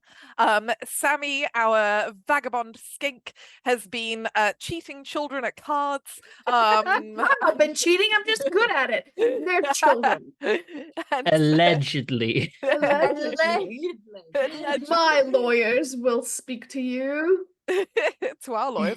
And various kind of events are happening in this feast hall. But of course, it is candle feast. Feast is a major part of the word, as well as the word candle. And you've seen a lot of candles, but not a lot of feasting, except for the hot chocolate and Turkish delight that you had earlier. But when Eve gets back, flying down from the rafters after doing her work, delivering packages and letters, it's time for dinner. Candlelight, the lovely Arctic hare, the sister of this abbey, rings a beautiful bell, and a whole series of candles light up down the great wooden tables that have been put together for this feast. And everyone kind of comes to sit down. The old Professor Penguin, Herodotus, the pilgrim, the deer, Rowan, who sits down next to you, Pin. The two little boys, Snowflake and Powder, the baby skunk and the polar bear cub, and old Whisperwing herself, the snowy owl, variously kind of take their seats. Candlelight kind of is one of the last to sit down. She's kind of helping pass out food, and as she is a very tall, very fat, very handsome polar bear, opens the door with just arms absolutely full of food. It is pretty obvious pretty immediately that he is Powder's father. This is Softpaw, who you heard speak of before, and he is the cook of the abbey, and he is kind of laying out all of these incredible like glazed pies and roasted vegetables and gravies and sauces and sort of candied things and jellied things and roasted things, and the smell of cooked food that is like sweet and salty fills your mouths and noses, and there's just like actual visible steam coming up from this food, which is kind of spiced with herbs and all sorts of kind of rubs and marinades. And everyone kind of leans forward a little bit. Your mouths start to water with just the smell of all of this delicious piping hot food that has been laid out in front of you. And Softpaw kind of laughs, sort of big laugh, and says, "Well, enjoy the feast and happy candle feast, everyone." And he kind of goes to sit down next to his Santa? son. I love he's him. just a big old polar bear. There's a Um, bear that is also a love bear. him. I love him. Yeah, I do. And he cooks. Oh, And he cooks. He's a good cook. Yeah. He sits down next to Powder, and kind of Snowflake gets on his other side, and both of them kind of press up against him. Powder is like talking in a mile a minute about the card games, and Snowflake is trying to talk to him at the same time about Snowflake's adventures outside, and he's sort of laughing and sort of trying to listen to them both at once. So you can see his like round little ears kind of twitching as he kind of goes between listening to one kid and the other kid and one kid and the other kid. So he sort of gives them their food and kind of serves them up. Cat, I want you to know that your cat's tail, because it's only the tail visible, it constantly looks like it's your tail. It is my tail. But there's I a stand no, corrected. no, I saw that. Right? Hey everyone, just sort of wagging my tail. Cat is literally a cat person. We decided this would be the way we told people that. So Pin, next to you, Rowan, this very beautiful, sort of tawny deer. She has this kind of like lovely kind of like dappled like white kind of speckles and deep brown eyes. And she looks at you as she's sort of serving herself, and she says, are you also on pilgrimage? Pin is currently eating food. More of that. Are you also on pilgrimage? Yes. Putting all the food down, sort of composing themselves. Yes, I am. The crumbs. On a pilgrimage. Yes. As I was as well. It brought me here. How have your journeys taken you so far? Well, I was given a brass compass by a stranger with one right eye, and sent me on this quest. And the compass has never sent me wrong. Are we perhaps moving towards the same place? I'm not sure. I was given this pendulum, and she kind of lifts up this lovely little pendulum with a sort of crystalline rock that's uneven at the end of it, and it kind of swings faintly, driving forwards. She kind of looks at it for a moment, pensive. Where is your compass telling you to go? Well, it's the strangest thing. Ever since we've come in here, it keeps spinning. I don't know if it's just maybe broken at long last. I don't know. I think there's something wrong with like we were having trouble with our map before, and now we seem to be having. I think it's maybe the cold. I think maybe my compass is just cold. I'm not sure. Other than that, it has never steered me in the wrong direction. Perhaps you should warm it up. Maybe it just needs some food, and just puts like a little bit of chicken, a little bit of food on it. I think she laughs at that. She's like kind of she can't help kind of a little bit of a chuckle. And she says, you know, it's funny though. My pendulum often does the same thing, and she kind of twitches it, and as she does, it begins to spin in circles, and the circles are slow at first, but then they get faster and faster and faster and faster until it's sort of just blurring through the air, and then she sort of jerks it, and it stills. She folds it away into her sort of lacy shawl. Wow, that's quite amazing. I've been trying to answer the question of why it brought me here for some time. I never really seem to get the answer that I want. Although I suppose part of the reason for our journey is not necessarily finding the answers we want so much as the answers we need, but I fear that perhaps there are no answers at all. I do worry about that sometimes, but we can only move one step at a time in one direction. So we start there and keep going. How long have you been here? I can't recall. I remember hearing of the Oak Father's War and going into the woods and finding this abbey. Perhaps it was around the start of Chilled. It's Candle Feast. Interesting. I also have trouble with my memory sometimes. I think as a pilgrim, we're so concerned on looking forward, we sort of forget to look back sometimes.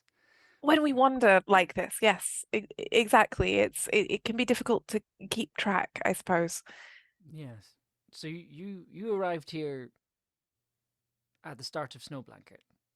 Yes. Interesting.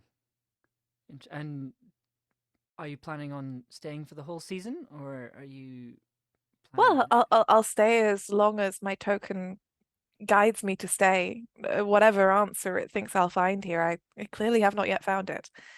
I was hoping perhaps the professor's books might provide me an answer, but I'll be honest with you, his prose is a little florid. My friend told me that earlier, actually. The one with the cards. They had some interesting opinions about the professor's work. Too many words. I'm not talking to you. Is that Uh, the person who's Even in the mum and dad of the group, I feel like they're giving this energy. Wait, the person who was cheating the children? I was I don't think they were cheating. I think that's a bit of an unfair assessment. I see. It was the children being bad losers then. Look, I trust Sammy about as far as I can throw her, but at the same time, that does not make her dishonest. well. No, I You just hear her say, "Well." I mean, Look, I lost my compass once. I lost my compass, and everyone was accusing Sammy of stealing my compass. And I foolishly believed them, and it was wrong of me. I was quick to judgment. But then Sammy found my compass. They found it lying around somewhere, and I thought that was nice of them to return my compass to me. So you know, they have. I think they have a reputation that I think is slightly undeserved. At the same Well. time, don't bet any money against them. Very well. I stand corrected. I fear that perhaps I have walked in less worldly parts of the world than you over the course of my pilgrimage. I feel I am only ever walking through the wilderness. But perhaps what we need are different things. I think you see, if you look over at that second at Sammy, you see her like she put away like a pack of like maybe bread or something in like a napkin in like a whatever, and is trying to put it in a backpack like sort of below, but has to take stuff out, and you just see like a pack of wanted posters with her face on it. A variety of different crimes. You see if you look over, how serious is the crime on the top of the list? Right, let's just say trespassing to be tame. But there's a lot. Like I think Rowan sees this, smiles to herself, smiles at you, Pin, and pretends not to notice. More leeks. That would be delightful. Thank you. She serves you some more. It's at around this point. Adea, I think that you might be closest to the door, or closest to the direction of the door, because the table isn't particularly close to the door. I'm always aware of exits. It is actually Yeah. part of my playbook. I can always be aware of all the exits. There we go. So I think that you are the first to notice it, like kind of one of your wolf ear twitches as you hear that kind of sound of boots, heavy boots crunching through the snow. And you were unfairly believed to be an omen of death in your homeland, and it's part of why you were exiled, that you seemed to always know or be there when bad things would happen. You feel a chill run down your spine, and then someone forcefully pushes the wooden door open and it clatters against the stone, and a very tall, quite old bloodhound comes in. He has sort of long ears and sort of uneven jaws, and he is wearing sort of the flag of his nation across his chest. And he has like a dangerous looking sword strung at his hip. There's grey on his muzzle. As he gets closer, he looks more tired than threatening, but definitely a soldier. Comes in, shuts the door behind him. I hope I'm not too late. It was hard traveling out there. Candlelight kind of rushes over and sort of helps him sit down, put down his pack, and she's like, "Oh no, don't worry at all, General. You're not too late at all, and you're very welcome. Of course. Perhaps you could sit down Over here, she seems to kind of hesitate, not be completely easy about it. The one position left at the table is across from Adea and next to Sammy.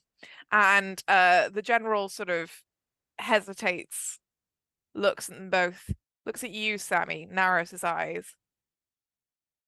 Cheers. Some kind of vagabond? Do I hear this? Yeah, he says it to your face.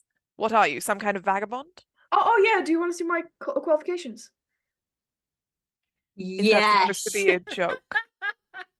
Hold on.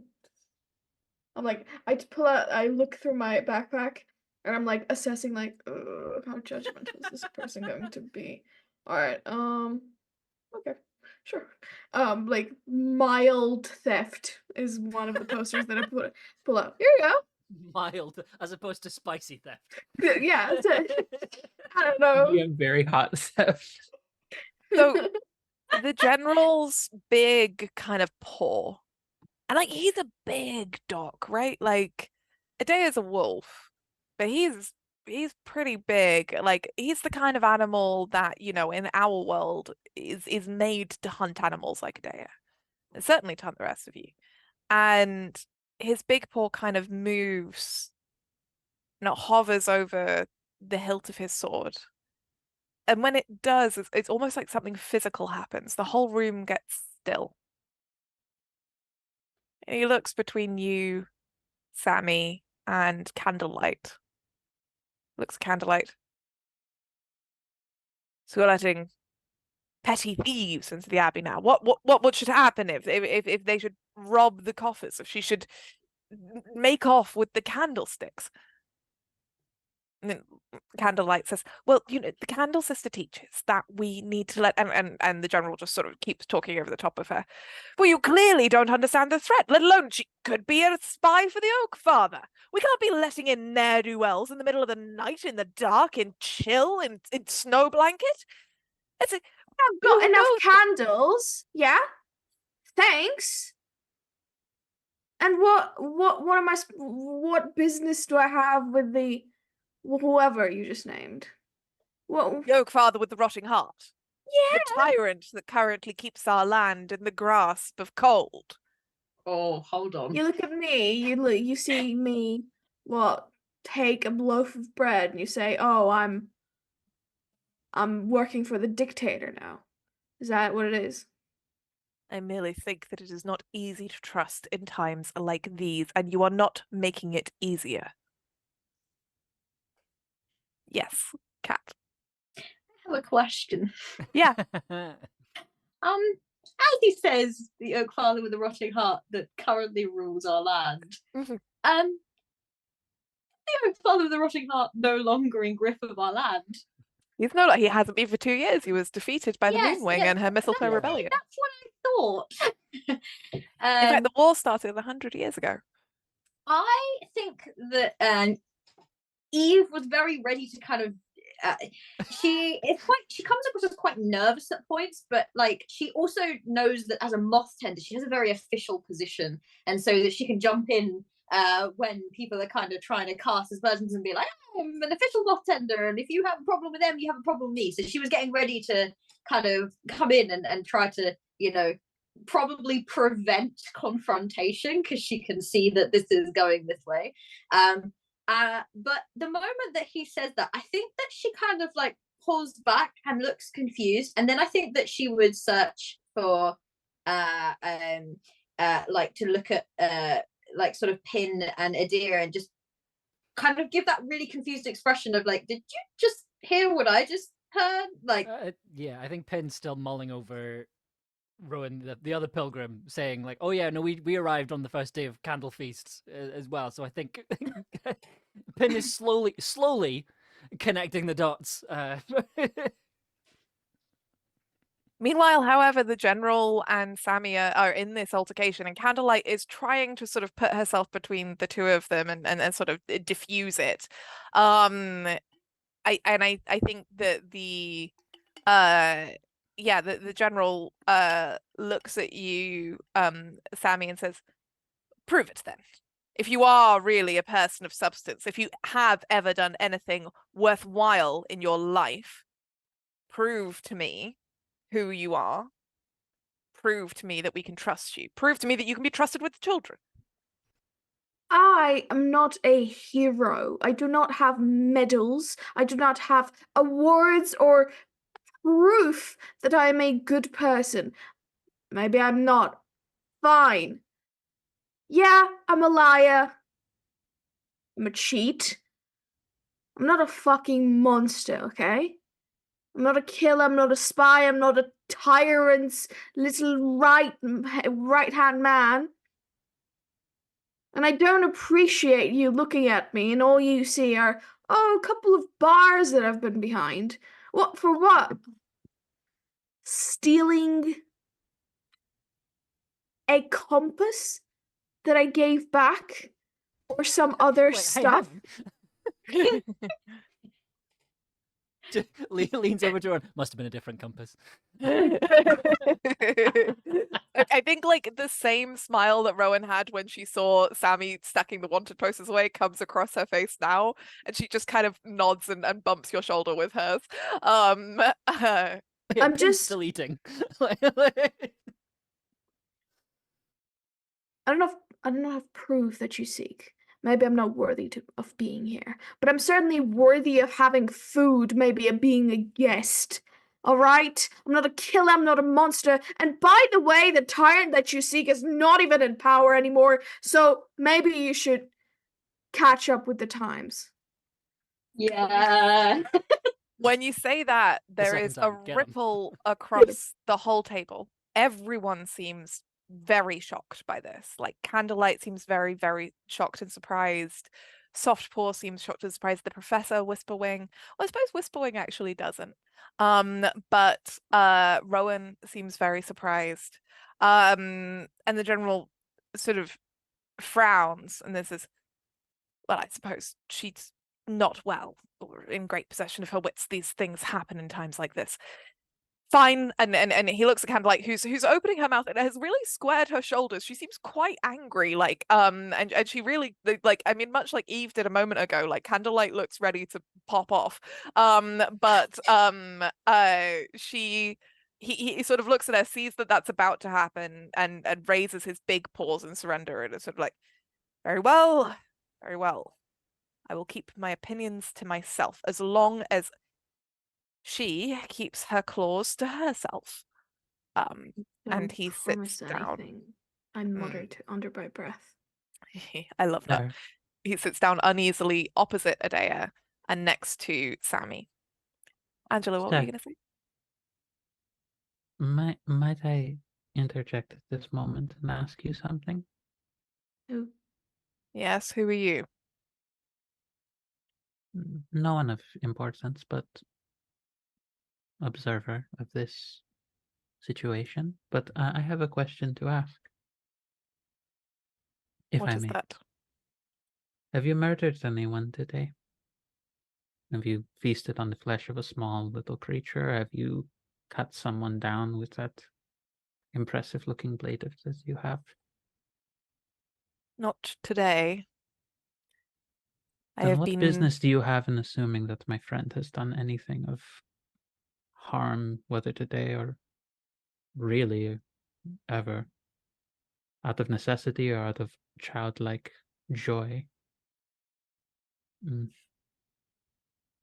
Of what merit is it to ask her to do this? And frankly, why shouldn't we doing it of you as well, considering that you are much bigger than most of the creatures that are here, considering that you have an implement that could very easily kill many different people here? Why should we not look at you with the same suspicion that you have unnecessarily thrown upon my friend? I am a member of the Empress's army. I am loyal to Hythe. oh, of And course. yet you have the brutal nature of someone who simply wishes to bully anyone that they can, simply because they can get away with it. And I would like you to know that that is not going to be the case while you're in my presence. You And if you sit. attempt to besmirch my friend again, I find that this will be a much less pleasant candle feast. You sit on your high horse. The Empress's army, of course. Good sir, you stand on your high horse, and you call me the criminal that I might or might not be. The killer? Who's the actual killer here, good sir? Take your fucking bread. I don't need it. And I've got enough candles, that's for sure. Can see when I'm outnumbered. And he kind of like growls a little bit, and his black lips pull back from his teeth in that way that kind of dogs' mouths will. A bit of a growl at you, Adea, but then sort of settles down and focuses on his food. Now that And I put the bread now back that into my pack. now that the nice puppy has learned to behave, shall we carry on with the festivities? One of the little boys, Powder, just like kind of goes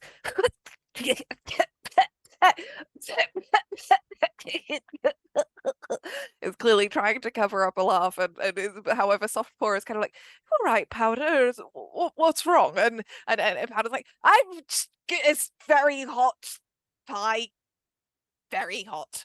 And sort of like then next on the other side of Softpaw, Snowflake is like, yeah,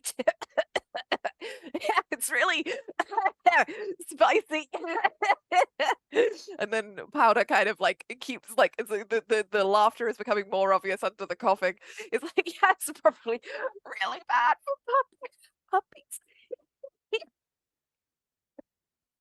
And I'm gonna like gesture to like if one of the people who are playing the violin are like maybe done with their food, or like the other musical instrument too, if they're done with it, it's like, ooh, I'm just like, oh, would you like to? Ooh, maybe, perhaps. the professor was playing the tin whistle and Rowan was playing the violin. I think Yes. when you gesture, Rowan sort of blinks. She seems a little shy, a little surprised, and she's like, well, I yes, I could certainly be. Well, it's Candle Feast, isn't it? And she sort of gets up and picks up a violin and starts to play kind of like a merry kind of jig. And as she does, she actually kind of gets up onto one of the other tables that you were playing cards at, and sort of starts to dance as she's playing, and kind of like sort of dance around. She has this like long kind of embroidered skirt that kind of floats and twirls as she moves. And the sound of her hooves on the wood kind of creates a kind of percussion that accompanies the kind of jig of the violin that she's playing as she moves around the hall. I do have a book of spells that I may or may not have stolen. How does that work mechanically? Can I just cast a spell? I'd like you to spend a token if you want to cast a spell. Right. I would like to spend my currently last token to like maybe make the candles like fly around the room. Oh, that's lovely. Yeah, And you I'm can gonna definitely do watch that. that. You do, and as you do, it's funny, Pin and Eve, you notice in particular, and I think actually in a moment, Eve, I'll tell you a detail that you notice more than anyone else. But Pin and Eve, you notice that as the candles fly around the room, as Sammy brings this joy to this candle feast celebration, this new magic.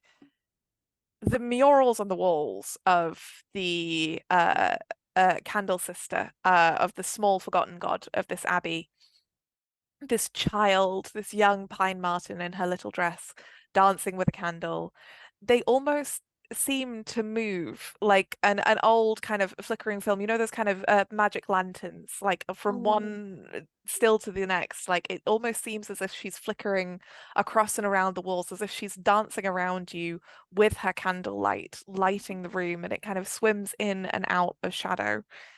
And Eve in particular, you notice that above her candle, it was a little hidden by the shadows and the dust of it's an old building before, but there are various kind of moths in the sort of painted sky above her. And those moths, their wings are kind of decorated with candle flames, like the image of a flame, as they kind of fly through the dark, bringing light and comfort. Everyone feels a moment of peace and joy and warmth sinking into you in a way that it hasn't for some time. Sammy, Candlelight looks at you, and there's a question in her eyes, a silent question. She wants to know, what are you feeling? Now, if you don't want to answer truthfully, you will have to spend a token. I will say, you spent your last token just now on the candles. I will say that, like, you are very welcome, given that you created this moment of magic, to earn a token for, looking at something beautiful and seeing something beautiful happen. I want you to have a choice. You should always have a choice. But Candlelight wants to know how you're feeling after that altercation and with your response to it. What does she ask specifically? It's just a silent kind of question. It's a question in her eyes. Like the question in the book is, what are you feeling? And you will have to spend a token if you don't want to answer truthfully. I look at her and I can see in her face what she's. Everybody's sort of either dancing around or looking around, and the two of us are making the eye contact, and I can see what she's asking. And I just look at her and I'm just like,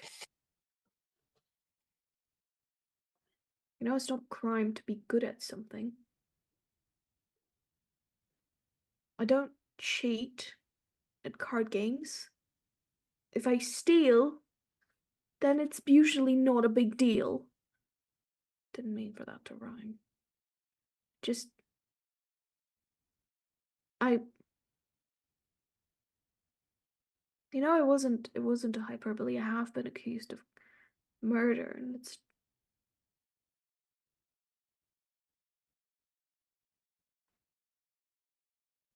people assume you're capable of such horrible things just because you got something unbelievable done. Oh, I had to have killed my prison warden if I escaped. Not that he was a fucking idiot who fell asleep on the job and left his keys on the table. No, it couldn't be that. I have to be a monster. It's not that I am good at what I do. It's that I cheat. Just one other person, just like everybody else in this goddamn room, trying to get on with my life. Doing the best I can. It's not fair. I don't want to be sympathetic. I don't care for the sappy shit, but can't help it. It's not fair.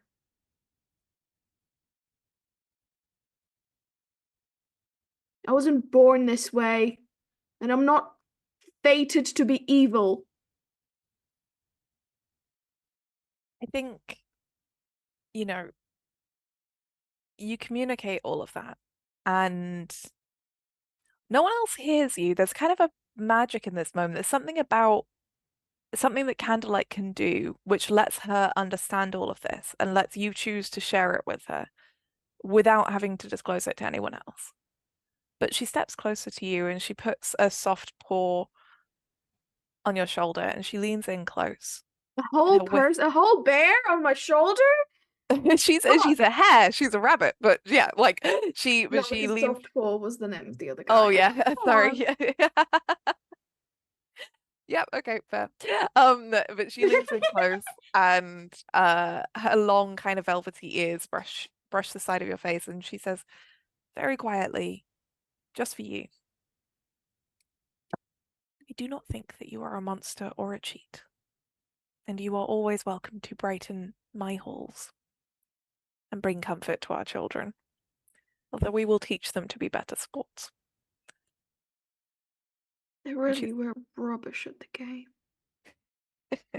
They are about 5. I believe it. I don't think they even knew the rules, honestly. No, they're really struggling to learn how to read. Um, she squeezes your shoulders, and then and you feel like her warmth, the warmth of an embrace, and then she kind of steps away. You continue to have your dinner. It is hot and delicious. People sing and make music and make merry. They tell jokes and stories. Everyone does. And after dinner is cleared away, mead and ale and more chocolate, more hot chocolate is brought out, mulled wine, a mulled cider, various cakes and sweetmeats and candied treats of all kinds. They're piled up and glittering like frozen things, like a frozen bough in the morning. You feel like the crystals of sugar on your tongues and warm butter melting in your mouths and cloves and spices and cream. You feel full and fed and cared for. And when your food has settled a little, and some of you have had enough drink to be merry, you're brought into dancing around the floor in the way of the Hythe, which is with groups of people spinning one another, taking it in turns to dance in circles around the room in great communal stomping dances that shake the floorboards and sing to the rafters. At some point in the evening, Candlelight will find her way to Pin to ask them a question, but before that happens, across the course of this feast and the dessert and drinking and the dancing, is there anything in particular that any of you want to do? I feel like Eve has been. I think that like the merrymaking and everyone seems happy. She's never one that wants to interfere with that. And like I said, she's very excited that her companions get to rest and relax. And she was feeling that right up until this sort of like sense of uneasiness of they seem to be in a slightly different time to us. And I think that for a little while, as the eating happens and everything, she struggles with, she couldn't fully get a read, I don't think, on if anyone else really noticed. And she's struggling with that dilemma of the anxiety and unease of knowing that something isn't quite right here or something isn't what it seems here, but the knowledge that if she brings it up to someone, that the spell could be broken for them, especially if they seem to be having like a good time. And that's something that she struggles with a lot as a person. And generally, she tends to kind of keep it to herself and just be aware and be ready for the moment that something will go on that she will have to like a mess that she will have to clean up, or like when they would look to her to kind of clear up the confusion and she has to explain it all away.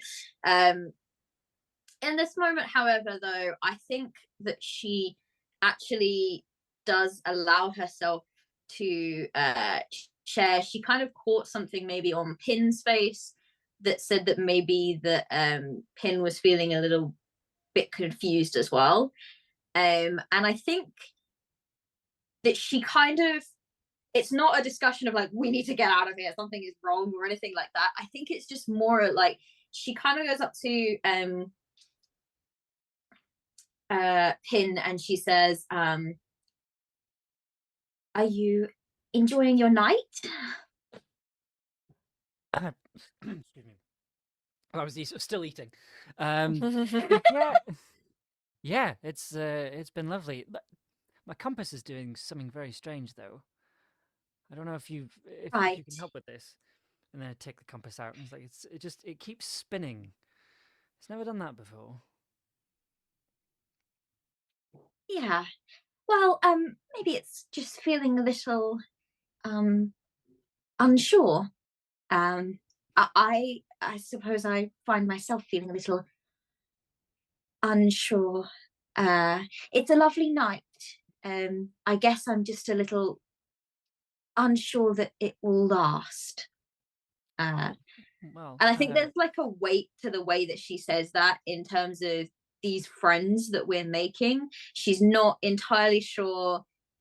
They seem to think that they are of a different time. And so while she's not one necessarily to jump to conclusions of the supernatural, I think that she understands that this feeling and this state may be in some way temporary and it could be gone at any moment. She kind of thinks back to when we first laid our eyes upon the Abbey and it was crumbling ruins, and then all of a sudden it was not, and she's like, this could disappear. She's got that kind of uneasy feeling of like any of this could go at any second. So she's just trying to get that kind of like vibe, I guess, of is just as long as you understand that this might I might need your help to mop up after this.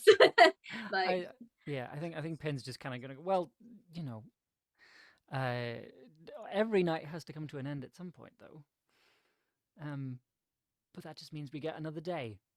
I think this is a lovely evening. We've been served some very good food. It is warm. Our bellies are full. And tomorrow we will wake up and we will keep journeying. But I think for now we can take a bit of time to enjoy ourselves a little bit.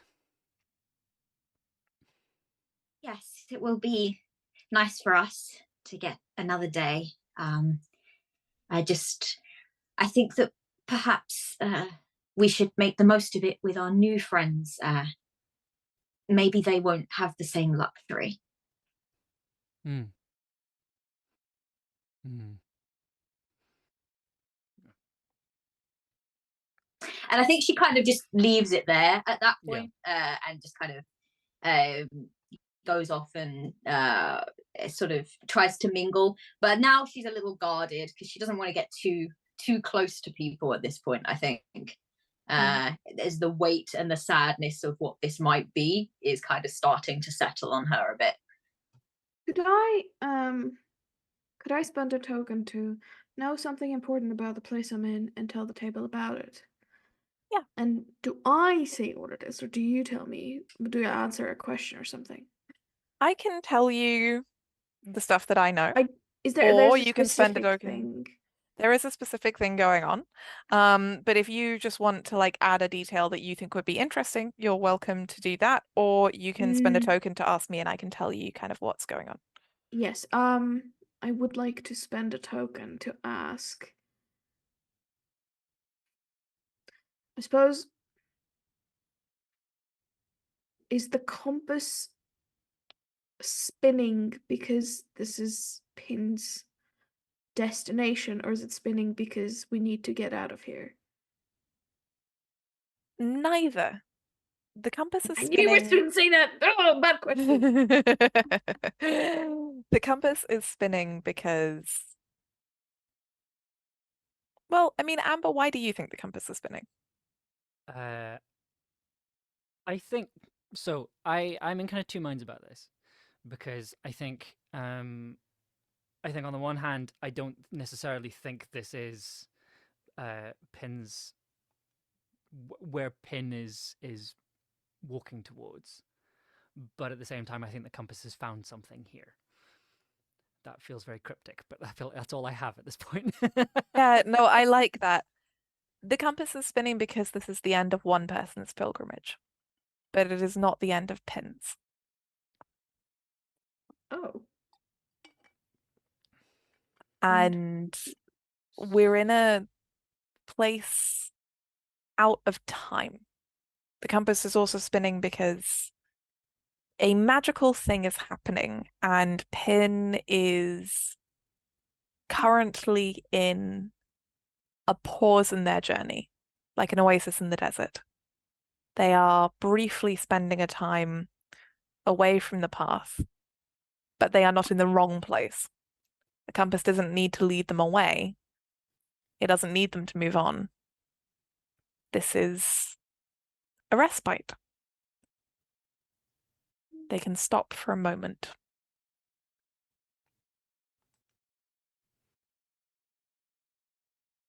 I'd like to give Kat just a quick look. that sort of acknowledges that, like, you are correct about this place. We should leave sooner rather than later. But also, like, I actually don't know how much a single look can communicate, so maybe I should just talk to her. Everyone just I'm see the just expressive imagining you just eyebrows, go, everyone. Yes. and I'm like, That's a semicolon. Yes. Oh, dash. Morse code. Yeah, I'm going to go up to Eve and just say, you're right.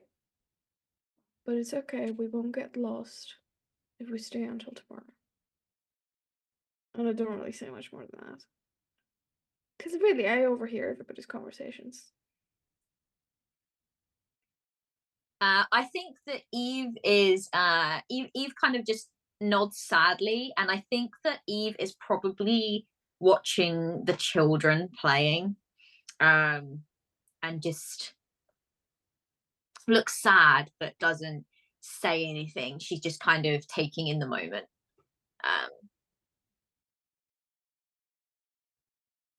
Adea.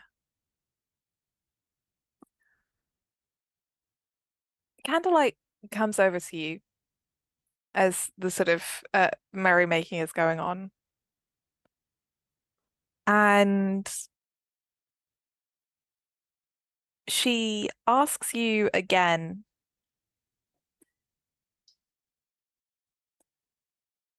is it really true that you don't feel any safer or happier here than you did in Farina? And when she asks you that, you feel a strange feeling opening up inside you. And as it does, you start to realize that whilst it is true that occasionally in the Hive, because you are a big animal and you can be a dangerous one, some people might treat you with fear or caution. You have never in all of your traveling been treated the way that you were in Farina. No one looks at you and sees death here. That's not their culture or their custom. Instead, again and again and again, you have been trusted and embraced, welcomed. You've been given gifts and songs and stories. You have been loved and cared for. And possibly one reason among many that you might not like to acknowledge that is that acknowledging that would mean acknowledging that you did not have it before. If you would like to avoid thinking about this, you may, but you will need to spend a token.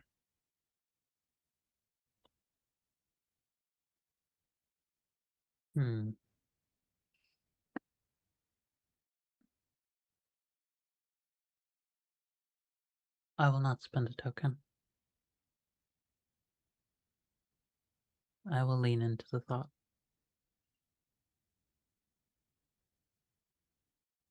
And I think with your consent, Angela, if it's all right, in the small hours of the morning, by this point it's 2 a.m. People have been drinking and dancing. Bellies are full. It's warm. I think that there's some kind of connection emotionally between you and Candlelight in this moment, and her face softens. And with your consent, I think that she would want to get up on her tiptoes and give you a soft kiss. Is that all right? Yes. She tiptoes and gives you a soft kiss, and her paws kind of hold your cheeks. And she says, "Be warm, dear one."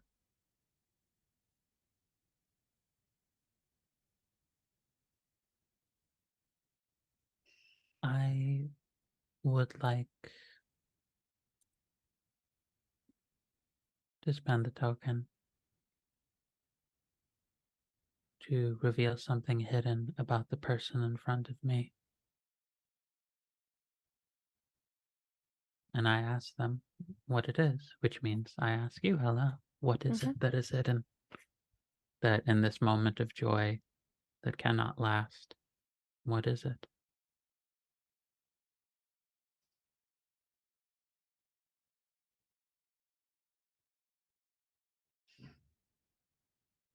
Interesting. I did it. Yeah, no, I love it. It's good storytelling. Yeah, I know it's not that kind of game, but I was like,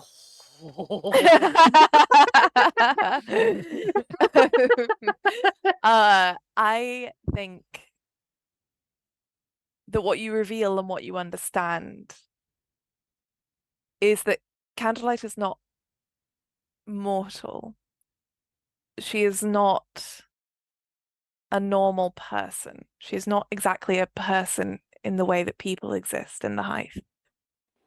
She is tied to the stones and the light here, like veins in a body. And she can no more be extricated from this place than you could take the color from a stone. You understand that she is this place, and this place is her. And she is the soul of this abbey.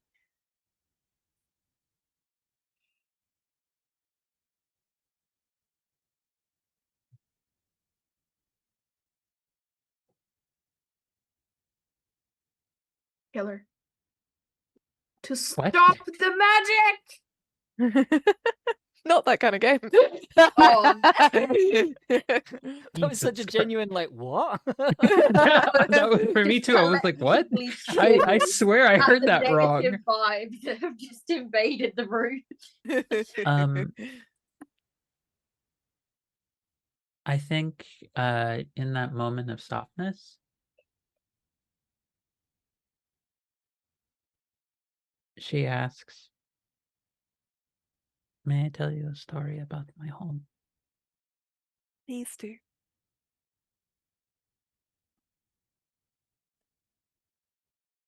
I came from Farina. It was a place that was wild. There was freedom.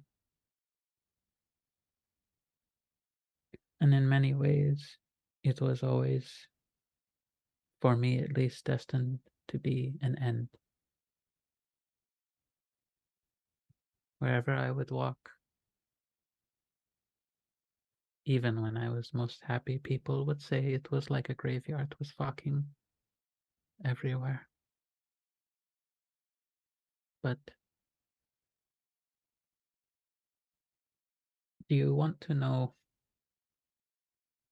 what brought me solace in all of this? Very much so. Those of us who speak, who hold on to the moments of those who have passed,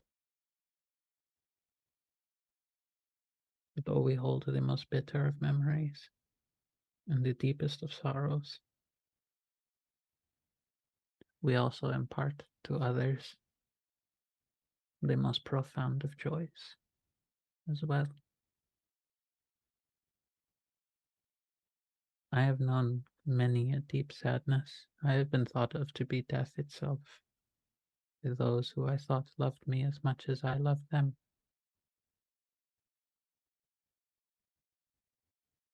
But such views are of no consequence. I remain hopeful, despite my doubt. And I hope, even if we must say goodbye and that this must end, as all things must end,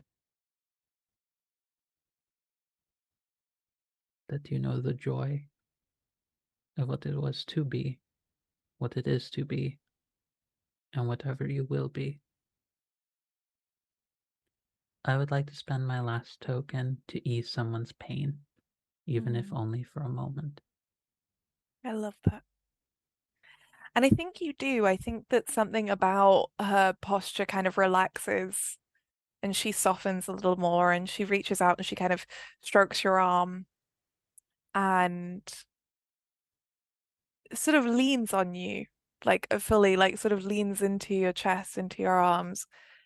And she says, "It has been a very long year.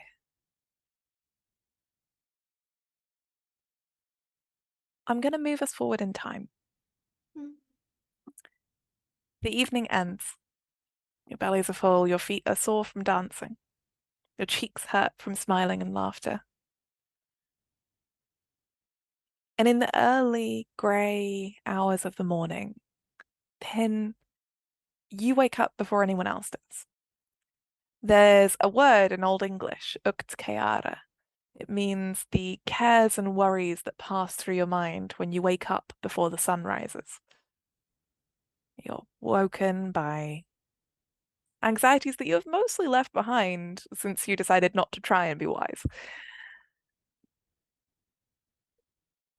You wake up and you find many of the guests of the evening sleeping in the hall on bedrolls, the professor next to a stack of books.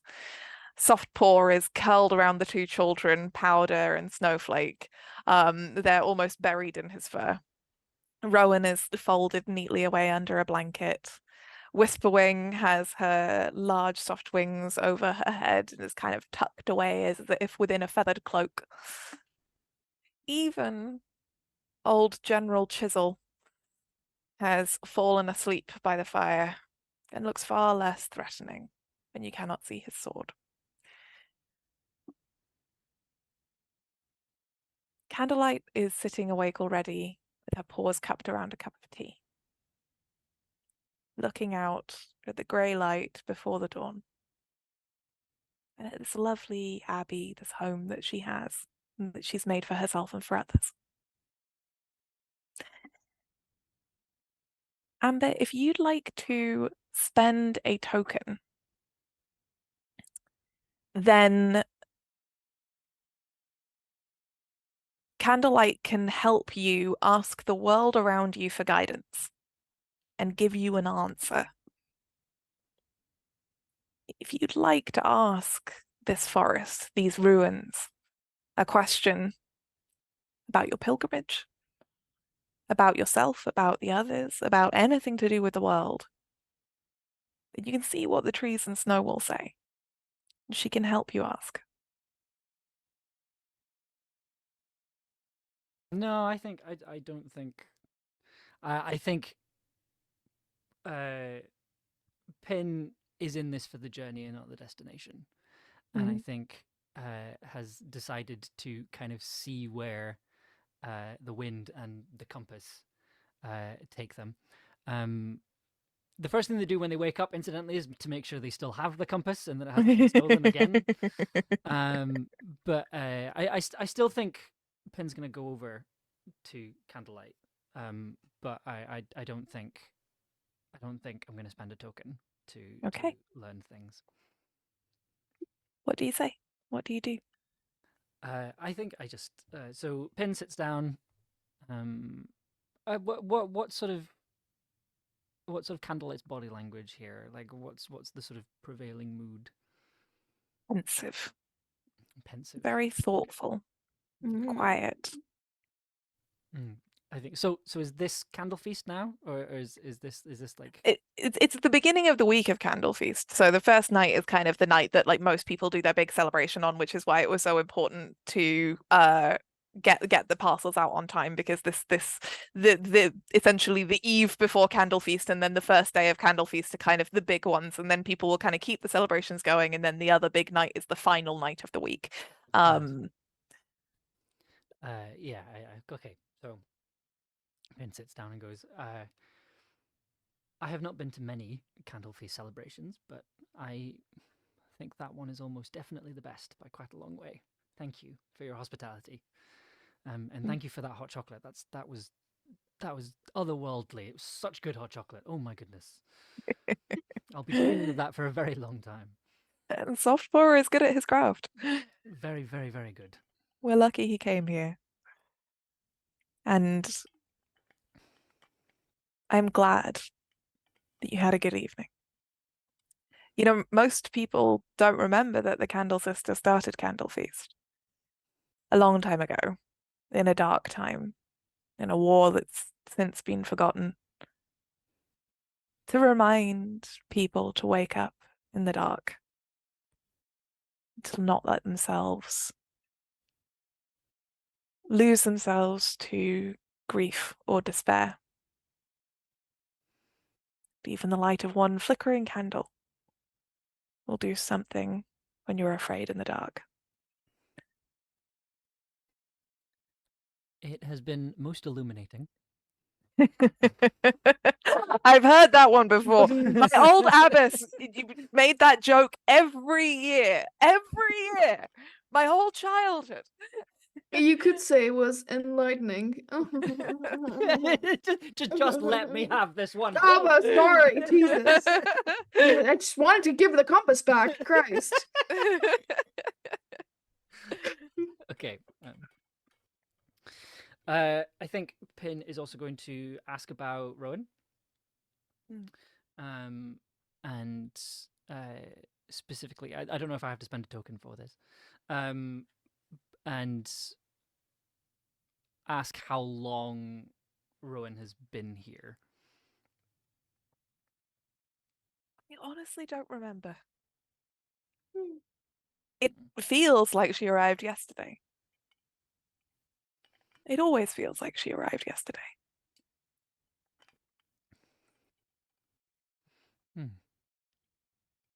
They say that the war is coming, that it will not only affect the borderlands, but sweep across the whole of the Hive. On the other hand, the Emperor says that the war will be over by Candle Feast, and it is Candle Feast, so perhaps it's already over and your moth tender was here to deliver us the good news. Though she did seem somewhat subdued about it. I don't have many answers to these questions. But what I do know is that whatever has happened or is about to happen, the candle never goes out.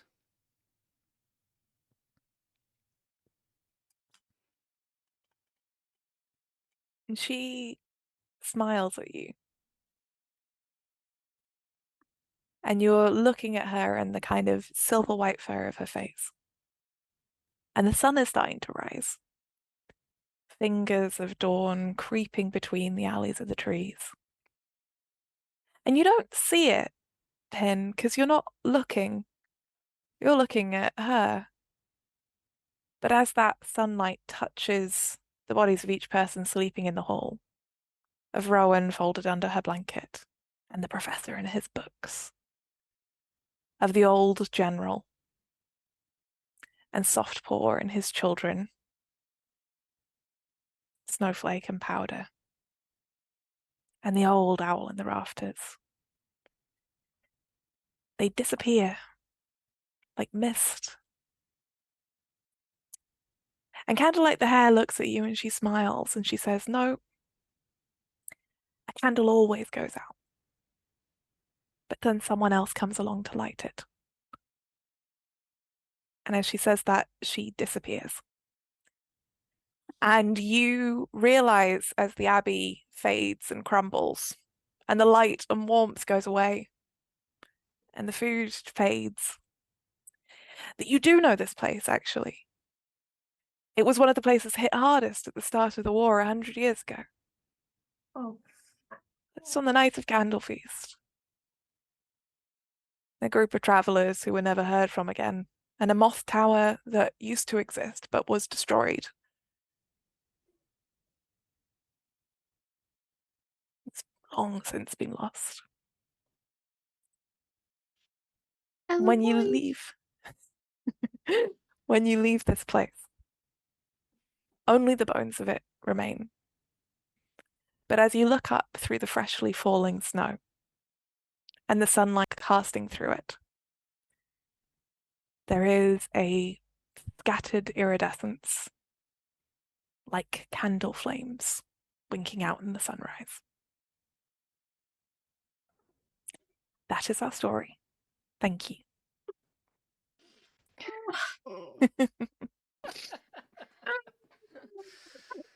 You destroyed me. I would cry, but I tried not to because I don't want to do that every time. I did have one thing that I would quite like Eve to do before they set off on their journey. I think as everyone is kind of getting their stuff ready to go, she would take a moment to kind of sort of sit by one of the sort of crumbling walls, probably one that used to belong to the Moth Tower. And she will say, you know, my mother filled me with a lot of wisdom, and I miss her dearly. One of the things that she always used to do for Candle Feast, even in the dark times, was talk about gratitude and give a gift and make a wish. So I thank you for looking after our friends, my friends. We all needed this evening in some way.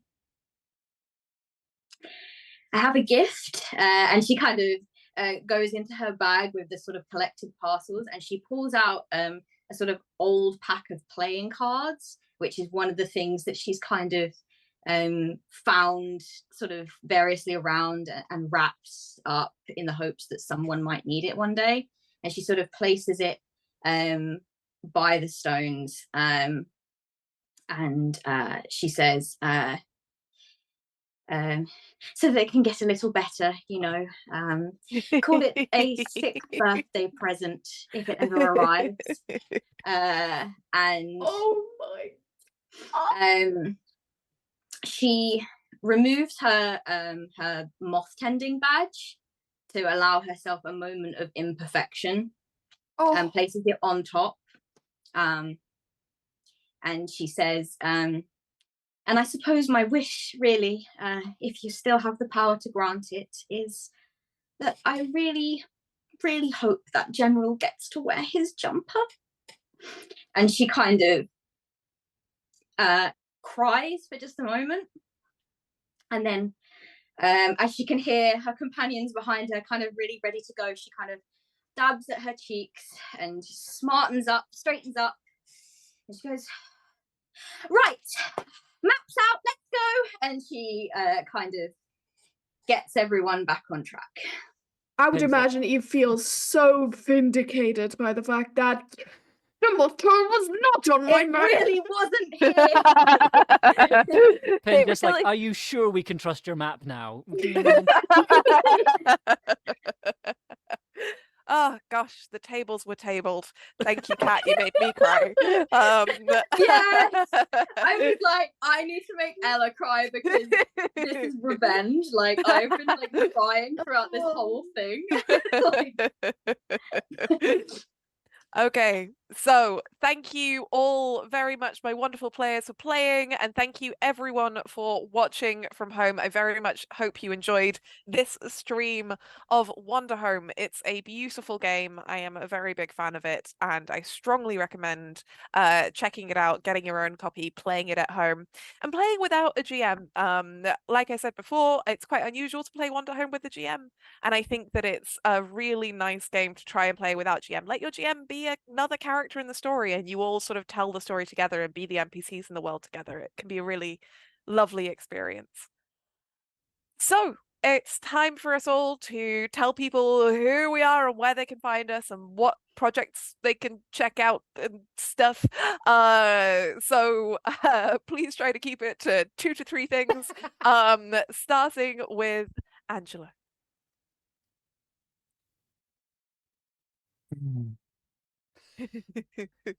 We're all crying.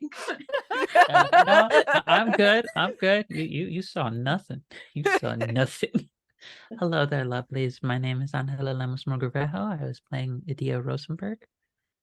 You can find me on Mondays and Tuesdays over on Horde of Tales in 2 different capacities. One running a Thirsty Sword Lesbians game set in a world of my own creation that everyone just revealed that they all spoke to their gods in person. Nothing too big, just minor stuff that happens. And if you've ever been in any one of my games, talking to gods is pretty par for the course, so it's not too bad. And Tuesdays, you can find me being in a Fabula Ultima campaign as a player, where I am playing Genevieve Vivi Olmos, who is an arcane inventor who may or may not have just improv forced a magical ethereal management machine to bend to her will and chuck someone into oblivion. Also, Okay. she's canon ace and gay because I have to cheat because me. Representation is important. All right, It's great. Amber, where can we find you? What you doing? You can find me everywhere as Tin Can Audio, including on Twitch. I'm kind of taking a break from streaming, but we'll be back in the new year. That'll be Mondays and Wednesdays around about this time. I make audio dramas and sound design and podcasts and music and things, just generally soundy stuff. I don't want to take away the plug for the new show because I suspect Ella's probably going to do it instead. So I will talk about another show. I make a audio drama concept album, stay with me, called The Tower, and it's all about exploring grief, exploring trauma, and it's about a young woman who leaves behind her life to go climb a massive Tower of Babel-like structure. It's very cool. I'm a big fan. Shahik.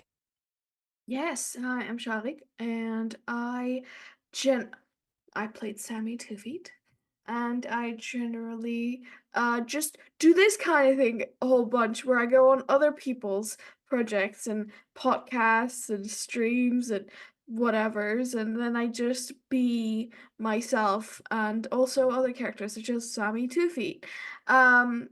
I am also, I do podcasts and videos and whatever every once in a while as well. I think my card thingy should be linked with all the whatevers. But yeah, I don't do a whole lot of stuff at the moment, but you can invite me on and I will. Strongly Yeah. recommend. Chaos will follow. It'll be good. Last but not least, Kat. Hello, trying to just immediately chipper again. Absolutely did not need all of your speeches to recover.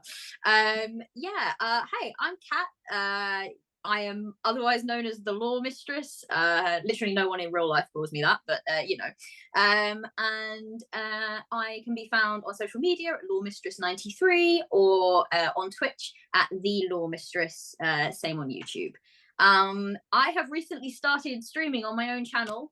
Sort of in the last couple of months, I've been doing quite a few streams. I did one literally just before this stream, so you can go back and check the VOD for that. That is the a one-shot set in the world of my Therosian Odyssey series, which was run here on Girls Run These Worlds, but season 3 will be on my new channel. So check out that VOD. The other thing that I'm doing is I'm doing another stream tomorrow because apparently there is no rest for me.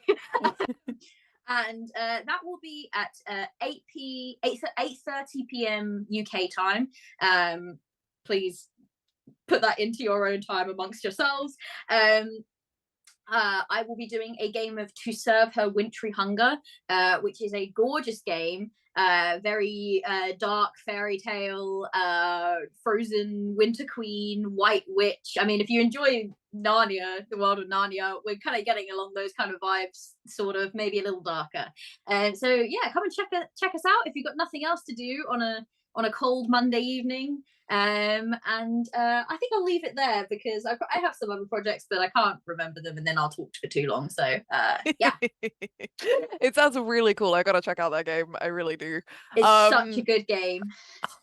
I like streams for learning about new game systems, honestly. It's Like, made by the same people that did 10 Candles. ooh, It's made, yeah. cool. So it's in Oh, Ashcan edition at the moment, but oh my goodness, it is a gorgeous, gorgeous game. I think they did last year on Girls Run These Worlds, they did a one-shot of it. And yeah, it's such a good game. Yeah, definitely check it out. law mistress coming through with the law. Okay. Yes, that's what I'm here for. I'm Ella. You can find me on what social media still exists at GEJ Watts. And I have a project that I'm excited about. It's called Camlan. It's my audio drama. I wrote it, I directed it, Amber scored it, and is producing it and doing the sound design. We're working together. It's a post-apocalyptic audio drama. It's very queer. It's inspired by folklore and Arthuriana. It's set in Wales, and it's all about magic and solidarity and surviving the winter. And I'm really proud of it. I think it's going to be pretty cool. You can subscribe to the feed now at Camlan and hear the trailer if you want to. And the show itself will be launching in January. So please check out our social accounts for that at Camlan Pod. If you like my kind of brand of storytelling, then it's that. It's just Can our own. confirm. It is that. Yes. Definitely go check it out. So I we'll be in think tears, everything. is what you're Yeah. saying. Yeah. It's like that without me coming in and being chaotic about it. Yeah. No, you Definitely were go check definitely it chaos. out. I think everything Ella and Amber touch turns to gold, so please go check it out. And I will too. Oh, thanks. Thank you very much. Okay, also please, obviously, support Girls Around These Worlds. It's an awesome channel that supports all kinds of amazing creators. And there are so many fantastic shows on this channel. Tomorrow at 6 p.m. Eastern, Auriga, I should have checked that pronunciation before this. Stars is the story of a world that cursed itself, a goddess that might finally be ready to let them earn her forgiveness, and the magical heroes bridging the two. It sounds awesome. And then at 8 p.m. ET on Wednesday, we've got Roll for Luck. That's our long-running anchor show. It's a sapphic homebrew world of AM Algarth with Girls Around These Worlds founder Ryu as a dungeon mistress. It's not on this week, but watch it back. That's fine. I only got to the end of the paragraph just then. You can check out you can check out the Girls Run These Worlds YouTube channel to get a bunch of amazing campaigns and one-shots on demand and catch up on things like Roll for Luck. So if you're behind, this is a perfect week to get up to date. Finally, we are going to be doing a raid to Perception Studio. So please do go across, tell them we sent you, and do stick around and like actually watch the channel for a while. It's a nice thing to do. It's a good way to support indie creators meaningfully. So do just like head along, even for like 15 minutes, 20 minutes, half an hour. Who knows? You might stick along for the whole stream. You might really enjoy it. Thank you very much for watching this stream. I hope that you have enjoyed it as much as I have. And hopefully we'll see you again soon. Keep supporting Girls Around These Worlds. We all appreciate it. Thank you.